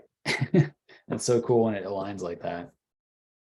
Yeah, 100%. Yeah. Well, and Phil, I'm curious for your input on this, but like I've had this same conversation around that sort of eastern, the accessible eastern Colorado spot for hogs and milks and all that, the spot. And it's like, what makes that spot different from 5 miles up the road versus, 5 miles in any direction, but there's something about that place. And I ask everyone, like, what is it about this place that's different? And certainly I have, I guess, a couple of guesses. There are a couple of things that if you look at the map, you can kind of say, okay, maybe it's this or it's that or whatever. But like, at the same time, there are places that seemingly are identical. Again, cosmic octopus, there's something happening that they're literally, it's not just that people are looking there versus not looking someplace else, right? Which is the easiest answer to that question. No, like people are putting in time in the vicinity of the broader vicinity of that area, but there's something about that specific spot that's different because it, we're seeing that in the results. Yeah. Some places just have 5s. I mean, there's some, you say it's like a felt sense sometimes, Roy, and I agree with that. There's definitely a way in which some places, you enter that space and you're just like, oh yeah, it's got the vibes. There's some collared lizards here. There's some hognose here, whatever it is. There's this reminds me of a spot in Arizona where I think honestly, I'm not even 100% sure how to describe the area, but there's like a definite, it's all of it, technically all of it falls well within the range for Crotophytus calaris. And yet there's like a point when you're driving along this road where all of a sudden the habitat just becomes much more like it looks more perfect for those animals. There's more boulders. There's a little more scree field, there's a little less shrubbery, there's a little less pine. And like all of a sudden you're like, oh yeah, no, they're here, right? And then all you have to do is just start calling to them in a German accent, and just say, hey, they are called lizards. Where are you? No, don't do that. I'm just kidding, but it's like, I don't know what that's about, because I know what you're talking about the spot here in Eastern Colorado. It's like, what is it about this one area? Right. And it makes sense to a certain degree. I mean, surely, I can't imagine an area being like evenly distributed, right, with resources and with wildlife. It's hard for me to imagine it being evenly spread. But yeah, this is an interesting one. I don't know. I mean, maybe it's got to do with a particular set of resources, whether that's food, whether that's hiding, whether that's water. I mean, I don't know, but I don't have a great answer to that question or that prompt, because I honestly am not even sure I've done enough time. I haven't spent enough time thinking about that as an idea. Like, why is it this area more than another area? And because then you also get the opposite, right? You get, you don't just get the areas where you're driving through or you're hiking through and it's like, damn, this place just has gnarly chuckwalla vibes, man. But then you also get through you get into these areas where you hike through or you walk through and you find a fucking chuckwalla and you're like, what are you doing here? Like, this is nowhere for a chuckwalla to be, sir. What are you doing? And so you kind of get both ends of that. And I don't really know what to make of that. I don't know, I think, maybe an initial gut reaction is to say, well, you don't have, like me, like you as in me, like I don't have enough insight. I don't have enough information to make a claim about why this is or is not a great place for species X, Y, or Z, and especially when it's one of those situations where you find something in a place that you weren't expecting to find it. That probably says more about your lack of information or your lack of awareness or knowledge about a place than it does about the suitability of that particular area, right? Or at least that's kind of what I would think. I don't know. What do you guys think about that? Yeah, I think that makes a ton of sense. And heck, even reminds me of just, the Utah trip past. We were out at a spot down by St. George looking for night lizards. And that habitat really, if that habitat was here, then you'd expect to see dozens of Western terrestrial garter snakes. It would be perfect, like picture perfect. Like if that was here, we would see them. You'd probably see planes as well. And I was asking our local friends down there who were out there with us, I said, hey, do you get those here? And the answer is no. And it's because presumably there's, whether it was during the last glaciation or whatever, the habitat wasn't suitable to be a bridge to where they actually are in Utah, right? So there's a gap. They're close-ish, but they're probably a county away. And the answer is that intermediate habitat at this point clearly is not suitable for them, and there just wasn't either a founder population that existed there, and or the wrong one got picked off by a bird 10,000 years ago, and that's the reason they're not there. But if they had been in that, if they were then there to be isolated there, they definitely would, it'd be crawling with them because it's perfect, but they're not. They're only a county away because either they never reached that point or the one that it was a small number, and that was the one that got a rock dropped on its head, or the bird picked it off, or whatever, that would have been the one that would mean 10,000 years later that there would be vagrants there. I mean, I take a little bit of umbrage with the idea that there was a singular animal. No, I'm just playing around. But actually, that line of thinking brings me to another question for you, Rob. And this is something that I've talked about this in various places and in various ways, kind of publicly, about this particular idea. But I'm curious to kind of hear your thoughts about this, because it's obvious to me from this conversation that you're a really thoughtful guy, and clearly brighter than me in various ways, and you have a different way of looking at some of this stuff than I do. So I have this idea that I don't really believe in runts, like the runt of a litter. I don't really believe in this concept. I don't think it's real. Maybe obviously, like I don't want to get into whether or not it's real with regard to, like, if you're a farmer and you have a litter of pigs and there's one pig that doesn't really get on with it, right? I don't want to talk about it that way, right? But I mean in the context of reptiles, like captive reptiles, because, I've had people say this to me, like, oh yeah, this wasn't like the runt of the litter or whatever, was it? Or, oh yeah, no, this one is the runt of the clutch. And I'm like, I don't believe in this shit. What do you mean the runt of a clutch? Like, I don't buy this at all, because let's say you have a clutch of 10 ornate uromastics, or 10 whatever, and you get 10 of them, and one of them is just like a little weaker than the others, a little smaller, maybe takes a little bit longer to get up to speed. You know what? In the wild, if maybe the other 9 of that clutch of uromastics hatched, and they all got picked off by a couple of birds that happened to be right in the area, right when they hatched, and then the one that you thought was the runt hatched, a day or two later when the birds had moved on, and that's the one that like survived to reproduce, to do its thing later on. Like, I just don't buy this concept of a runt, because part of it is just related to the cosmic octopus thing. Like, I don't believe that we have a sufficient amount of data or information or input to understand whether or not that would in fact be what we would call a runt. And I'm curious, like, what do you think? You think I'm full of shit or what? What do you think about this? No, I think fundamentally that, we're aligned on that. That would be like physiologically, right? There will be ones that are born larger and smaller based on their yolk absorption, based on their own, polygenetic factors to have them be bigger or smaller or whatever.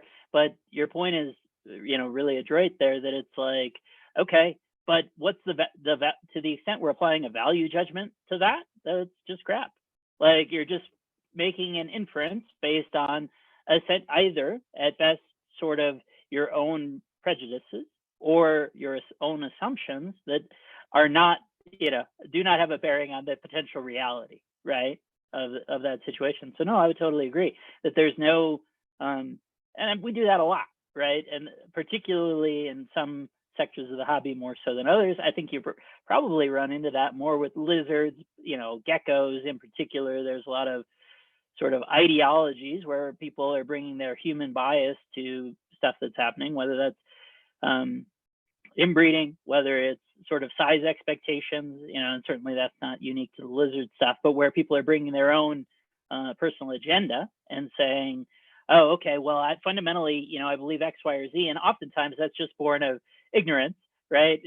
Heck, think about leopard geckos, right? Where a lot of recognizing that there's been a lot of work, and I'm sure, John, right, who has a bunch of, who was here in Colorado with us, was up your way, and, has a bunch of the different purported species, subspecies, all that different. I think that's super cool. But in general, right, a lot of the leopard gecko hobby is talking about like diversity, meaning like, oh, this is the XYZ line of whatever mutation that ostensibly is different or whatever.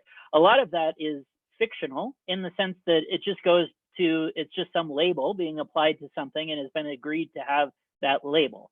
In reality, we don't know what that lineage, quote, lineage, what its relationship is to wild animals, or at least not 100% of the time. Maybe that includes some deliberate outcrossing into those wild forms and that sort of stuff, recognizing that. But in terms of saying like a true lineage to this thing, that might well go back to the 70s in terms of animals within its lineage, you just don't know that. Instead, it's like, and particularly in that space where we're talking about, I think, and this maybe speaks against sort of commercialism or the inherent commercialism that I think is more tied to like that community, the crested gecko community, because they're so easy to breed. People often become breeders who aren't really situated to do that, which then means, sort of normalizes keeping way more animals than otherwise would be probably appropriate, and really is bad for the long term, those people being in the hobby for the long term, because they've normalized, oh, well, I just need to produce, I'm small time, I only produce 100 leopard geckos a year. Okay, we need to reevaluate where we're at here. The answer is not to have one or to have 200. There has to be some in between, but it often doesn't happen. So it seems to me that people get burned out on those, and it's going to be, oh, this XYZ, which is a business name that was around for 3 years. They were the hot shit for 3 years. Their pair of geckos, which is then the XYZ gecko, orange gecko lineage, and it's like, well, by lineage, you're just saying that pair of animals, which in some ways calls to the chondro thing, except we're talking about stuff that's far closer to a domesticated animal than it is to, a chondro that, maybe is a couple of generations old. Yeah, no, this, you're really talking about a subject that's near and dear to my heart here for various reasons. I like, it's a massive pet peeve of mine when, I'll see people doing this with Euromastics, and, obviously I'm not going to like name any names or anything like that, because that's not really my intent here. But you'll see people say things like, oh, this is captive bred, whatever, from my own lines. And it's like, your own lines? Like, what do you mean your own lines, dude? Like, no, we've all only got these things like a couple of generations in from the wild. Like, they're not a line. Like, what do you mean it's a line? It's not, it's these like sort of arbitrary. And I wanted to like talk more about this also, just at least a little bit, just because Brandon and I kind of argued about this a little bit this morning. It was really entertaining. So I'll kind of circle back to this particular topic here in a moment. But it's like, we use all these bizarre terms that we've like kind of co-opted from other like animal husbandry circles, whether it's like line or lineage or like sire or dam or whatever. And I hate that. Like, it freaks me out. Like, I never, I mean, no offense to anybody that does it, I don't think it's like wrong necessarily, but it just feels wrong to me when people use that term like sire or dam in the context of reptiles. I'm like, stop it. This isn't a dog or a horse. Knock it off. It's a lizard, and I feel like it deserves its own sort of like nomenclature. But that's just me being weird. But like, to that same point, people using this, oh, this is from my own lines. It's like, you don't have a line. I don't have a line. Like, I haven't been doing this long enough. There's not enough of this going on. And even then, like, what do you mean by that line? Like, Brandon and I, the argument that we were having this morning was around like inbreeding and genetic diversity. And I was trying to convey to him that not only do I think it's probably not as important as we think it is, that it might be a difference in context and a difference in selection pressure, but also that like we don't really have enough information. We don't have enough like there's too much background noise to assume that the simple matter of genetic diversity is like the only factor with regard to the concerns about inbreeding or inbreeding depression or the long-term survivability of a species in captivity. It's like, I don't think sorry, like I don't think we have enough like long-term information to really be certain about that. So, when you said a moment ago that people bring their own biases and interpretations to subjects such as inbreeding, can you elaborate on what you meant by that? What did you mean? Sure. Yeah, I mean, the thing that jumps out to me, and I bring it up mostly in the context of sort of the pet keeper type mentality of saying, like, intrinsically with our sort of human distaste for interrelatedness, right, which makes sense, and that's not the question at issue, but we're then applying that in the context of our pets, usually inappropriately. The interesting thing to me relative to that point, right? Is there are definitely lines of, heck, white, Swiss Webster albino mice that have been bred within that a founding population and then interbred in, captive collections or whatever for decades without issue, right? And to the extent that there have been random mutations and things that have popped up, to the extent that those have been disfavored, right, not pursued, then, you still have these animals that are as functional as they were in, literally 50 filial generations back. The same has happened with lineages of captive king snakes and stuff. The question is really whether there are any deleterious genes in there in the first place. It's not that inbreeding itself is inherently problematic. The question is what's in there, and is an increase in the homozygosity, is that going to produce effects that we don't want to see? And that is something, to your point, that we see with the sort of establishment of captive populations of different species all the time. So like Thai bamboo rat snakes, the Porphyracia coxi, is from Klaus Schultz, I think, is really, at least for a long time, most of the captive animals for decades were coming from, I think, like a population of 5 animals, similar to the rough scale python situation, right? Where we're talking about a real small population. So in coxi, what I noticed is there's one of the original animals, which is pictured in a copy of Soria, the German herpetological magazine from the late 90s. You can see in there, one of the founder animals had a reduced neck pattern so that they're a kind of a black racing stripe on a red animal. And right behind the neck, there was a reduction in the amount of black. So to the point where I've produced some that are actually missing the first 2 or 3 inches of both of the stripes behind the neck. What I noticed working with those animals is that seemed to be tied to a neurological defect similar to jaguar carpet pythons. Those quite possibly are essentially jaguar coxi. So, like seeing that abnormality in those and not in the other, and they similarly inherited in an incomplete dominant, presumably. I don't know that I certainly didn't do the breedings that would nail it down, but not a recessive condition, right? So that you could take things that, well, as firmly as I say that, we're talking about something that interrelated. Maybe we're in a reduced pattern diamond python situation where, these quote unrelated diamond pythons just happen to all be heterozygous for this trait, and well, maybe what's the Occam's razor on that? Well, they're not unrelated.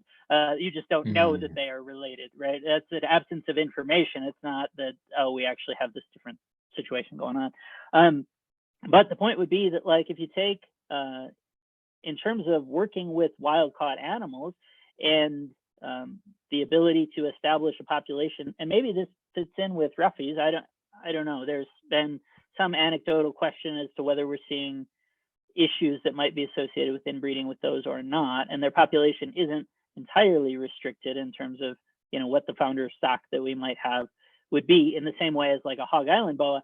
A hog island boa has been inbred for tens of thousands of years. Any deleterious genes that aren't the product of a new random mutation should already have been bred out of those animals, so that realistically you could take 2 random ones and breed them together. And I really doubt that you're going to have issues associated with inbreeding, because they already have been. They've been through a bottleneck event.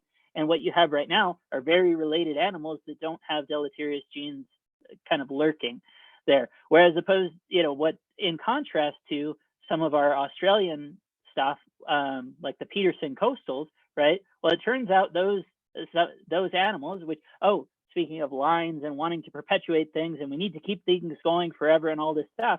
Well, that was a lineage that had a propensity for getting tumors.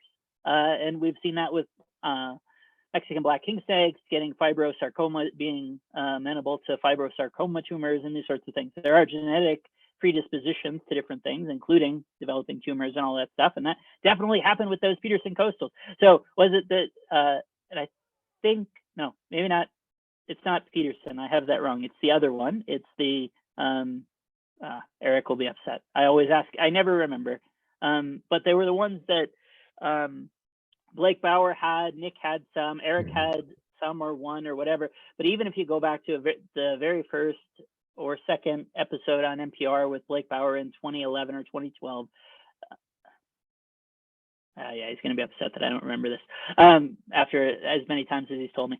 But the point would be that Blake even mentioned on there, oh, I got a clutch from them, and then the adults got these giant tumors and died. And the ones that Nick had that were then those offspring or whatever, they got tumors and died, and whatever. Oh, and we need to keep this line going. The answer is no, you don't need to keep that line going. There's a problem in that lineage. And it's, why did that happen? It's more likely to have happened because there we were talking about coastal carpet pythons that almost certainly were not from a genetically isolated population that hadn't been through a bottleneck event. There were two unrelated. And so there was actually, by not being inbred in the wild, right, so subjected to thousands of years of a natural selection against any of those, the homozygous form of any of those deleterious genes, that, those actually were situated to potentially have problems with inbreeding. So if you take two things that are not from an already inbred population and produce and breed them together, then you are running the risk that there are going to be, 2 or 3 generations down the line, even if you're kind of watching for it, that you might wind up having an expression of negative traits. So that to me is actually the fundamental thing, is if you're talking about something that's coming from an isolated place that will have been subjected to that, you're probably free to inbreed the heck out of them because they've already been subjected to that process. If you take things where that's not the case, where they're not already inbred, then yeah, you're going to want to be mindful that those problems might potentially occur, because you're, rather than having leveraging 10,000 years of that breeding to expose and disfavor those traits, right? The opposite is true. If you took a blackhead that turns out was descended from animals outside of Broome and bred it to one from outside Darwin, all those genes, and talk about chondrophytes, chondros, right? Where those are in fact different subspecies, if not species, within that range. And then, well, why does a Rubiac look insane? Well, because there's essentially no matching relative to the phenotype on that. The rate of differentiation is huge, and that's why you get these crazy looking snakes. But those crazy looking snakes might also then be predisposed to, might be throwing in genes there that'll cause them to do less well, because you've just made an entirely new entity. You're not leveraging natural selection.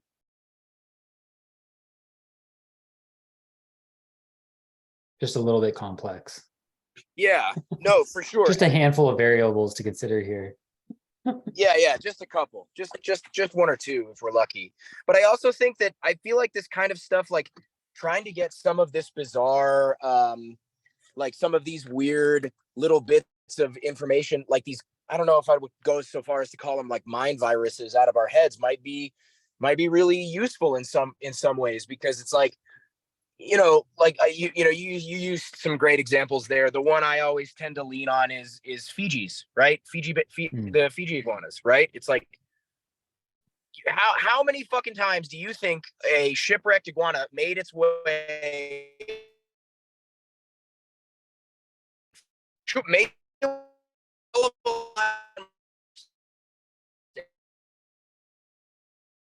I don't think it was that many times, like, as far as did I lose you guys? Oh, no. Okay, cool. Okay. I'm sorry. These connections really kind of. You were a little bit lost for a second there, but it sounds like you're back now. Okay. Sorry about that. Can you guys hear me okay? I can hear you now. Yeah. Okay. Sorry about that. I'm not really sure exactly what's going on with my interwebs, but I'm not really, they don't appear to be working the way I want them to. But at any rate, it was just that, the one I tend to lean on is did I do it again? You're here right now. Oh boy. Oh man, sorry. I feel like I'm really running this. Uh-oh. But oh dear. We might be you're losing good. now. So yeah, we got you. I think the Fiji iguanas, it's a perfect example, right? Where you're talking about a bottleneck population that then, we're seeing those derivatives now. I think fundamentally to the extent your point is just like, we don't need to, nature doesn't care about our morals, our morality is irrelevant to the, actual condition or reality of what's happening with these animals, either in the wild or in captivity. I think that's 100% true. It doesn't mean intrinsically, it's probably okay to give some thought to that, just viewed through the lens of, that humility of saying, I don't know everything. So I wouldn't want to then reject something as fundamentally inapplicable or whatever. But again, let's be evidence-based here and just operate accordingly. And I think that's where, when I mention it in the gecko, kind of pet hobby context, a lot of the time where it's like, oh, I'm doing X, Y, or Z. And it's just like, okay, well, you're applying a morality that is inapplicable or irrelevant to what's happening here. That's not to say that a problem could not arise, right? Like the coastal carpets, right, that I've talked about, or, that it could be a hog island boa where those two actually are, just so happen to not have any sort of deleterious genes in there, so that an increase in the rate of homozygosity, there's nothing intrinsically wrong with that, unless there's something in there that you don't want to be homozygous for, right? So that's I think totally fair, to highlight that. It's not, heck, I mean, even, going back to field herping, I had a similar prompt in my mind from this on the last trip. We were out in Canyon Reef National Park, so over west of Hanksville, about an hour west of Hanksville, on the west side of, it's disjunct, but sort of in some ways similar habitat to Canyonlands type setup. And we were out there, and this storm, when the night before, after finding the pyros, we drive through, and there's one of our classic Mountain West skull clutcher thunderstorms full of horizontal sky lightning and all this stuff, just end of days sort of rain. When we get rain, it's usually end of days sort of rain, as opposed to other places that get a more moderated or regular schedule to it. And that subsequent afternoon, we were back out at Capitol Reef, and we see, so we're both at elevation, and then we're hiking up. We're probably 45 minutes into this hike, and just seeing these thunderclouds building and seeing some stray lightning strikes and that sort of stuff. We start walking down, and we're getting a feedback loop that maybe that's a good idea based on all these other people who have been further up the trail that are coming towards us and going and going and going and going. And so we I'd heard this toad calling, and then was able to see it it was in a pool, probably 30 feet down or something. And Justin, Nipper, and Dustin had come back. Eric was with me at this point on the trail, and they had come back and said, yeah, it's down there. Did you guys hear that call? No, what are you talking about? Oh, there's toads in that pool down there. And so they went down to check it out and all this stuff. So our exit from the mountain was at a, leisurely pace, more or less, right? And all the people who had been above us have already passed us, and then they're hanging out looking at this, and then we sort of keep heading down. And as we're getting to the car, there are these people who are like totally unprepared for the conditions, right? I have a gallon jug of water with me, and we're leaving the mountain here, and you just get these people who have no water, are not provisioned for this. They're wearing sandals, all this stuff, and they're, middle-aged, all this stuff. And it's like, and they're headed up, not failing to account for what this trail looks like in the best of times, let alone the fact that we have a, non-zero fear of being struck by lightning. And they're just like tourists on parade. And it really called to mind, like, nature doesn't promise you anything. In the same way, nature doesn't care about your morality. Nature doesn't care that you're totally unprepared for this hike. Like, the national park, just it being a national park doesn't mean you won't die from your own mistakes. And it's something that's always really important to bear in mind, and just seeing these people going like, this was not unique, it's far from the first time I've seen this sort of behavior, but it's like, it being a national park and you paying your $20 to access it for a week doesn't mean you won't die here. Like, oh yeah. And in that same way, hey, pet gecko keeper, you're on Facebook, with your one animal or your unfortunate 100 or whatever, like, your idea about inbreeding doesn't make it so, and at the same time is not fundamentally wrong either.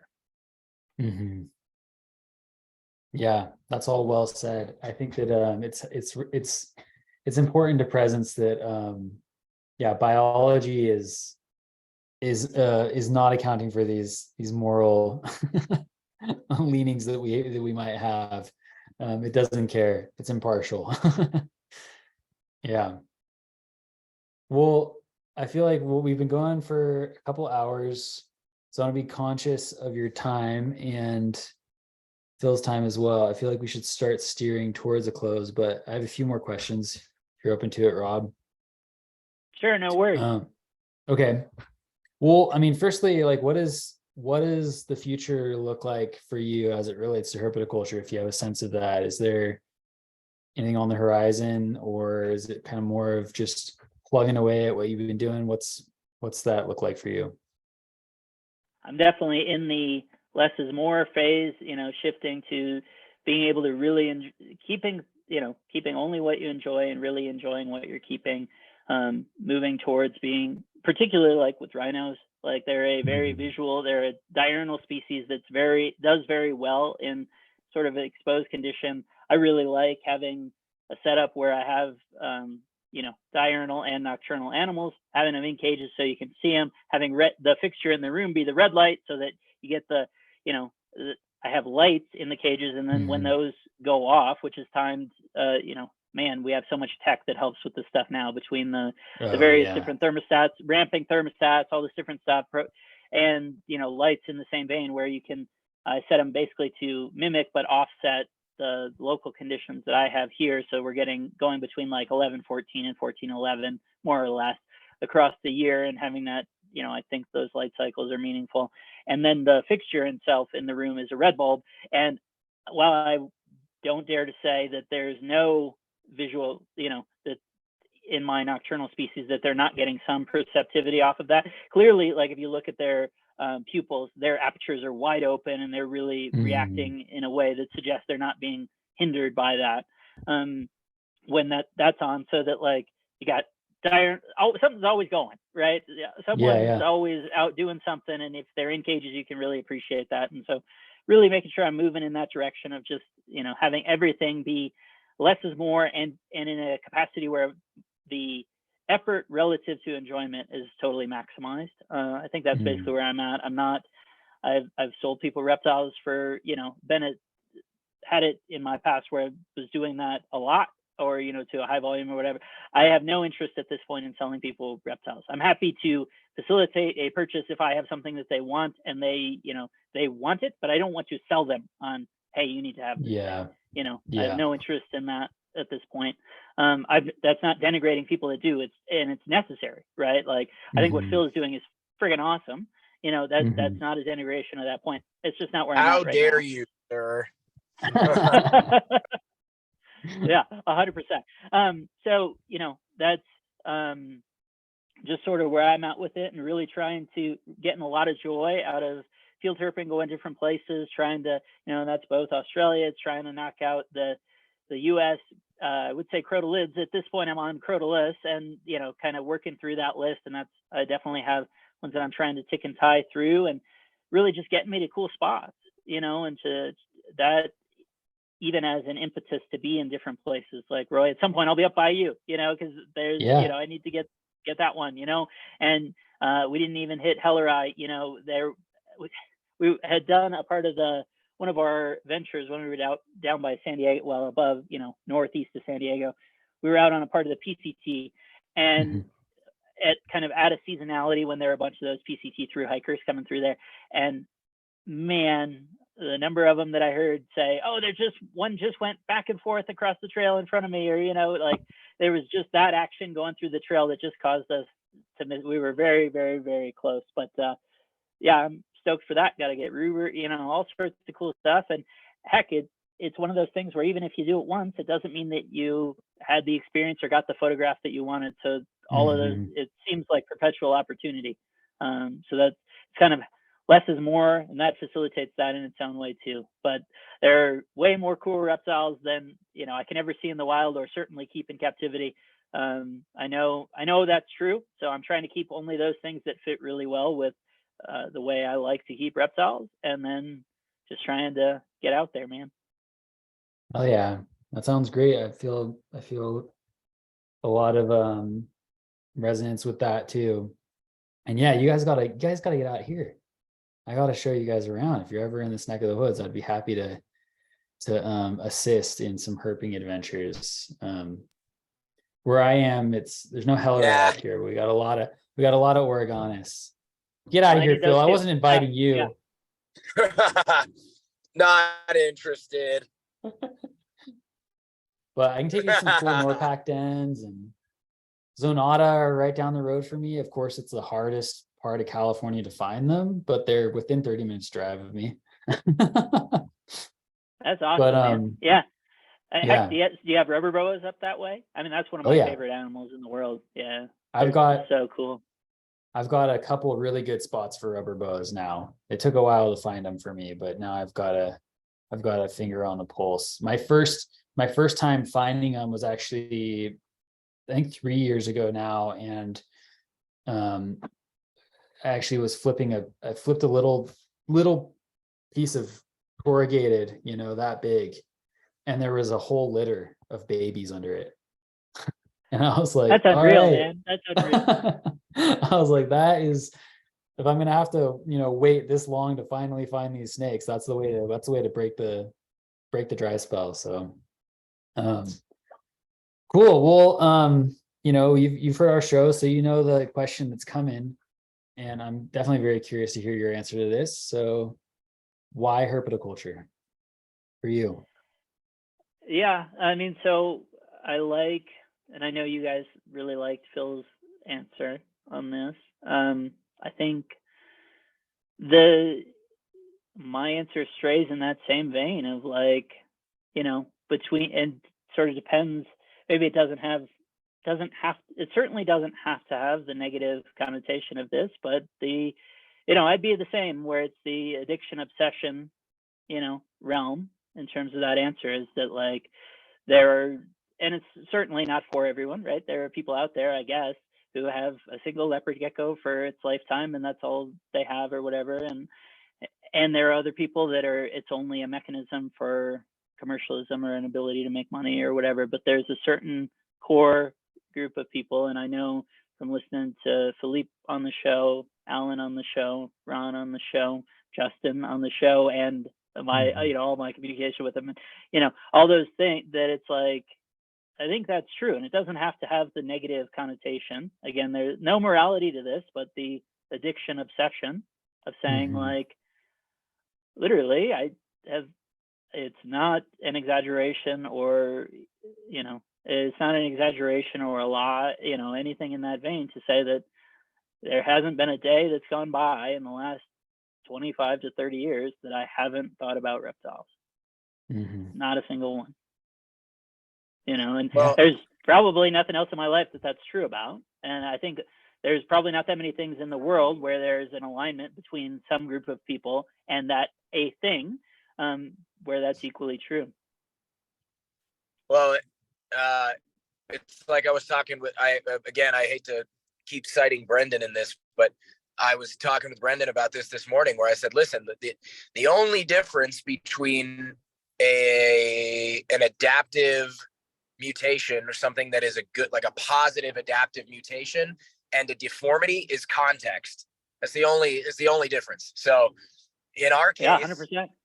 Yeah. That's where we're at. The context of our mental illness has yielded a positive benefit. So we're in the clear on that.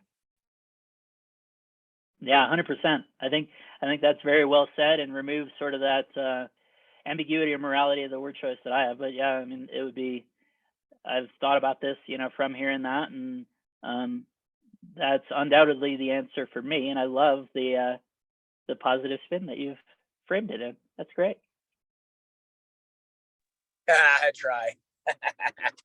Oh man, that's great. I'm glad you. Dude, this is a really great conversation. I very much enjoyed this. I feel like this one, along with a number of others, is like, I just can't wait to have more of these types of conversations in the future, and hopefully have you on again if you'd be willing to come on again at some point. Yeah, no worries, guys. I really appreciate it. Thank you for the opportunity.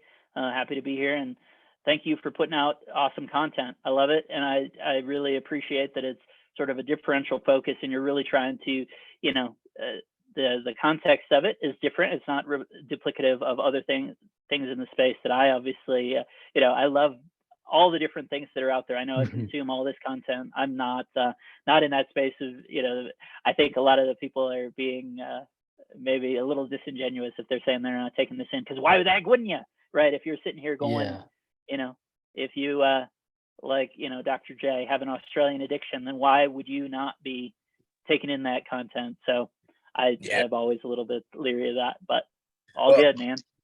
Well, hey, thank you for that. It's really, all of that's gratifying to hear. I have one other thing to kind of just to say at the tail end of that, because I feel like this ties into something that you were talking about a little bit earlier before, which is, I don't want to go so far as to say that no one is doing what I'm about to talk about, but because of course, like, I don't really know, but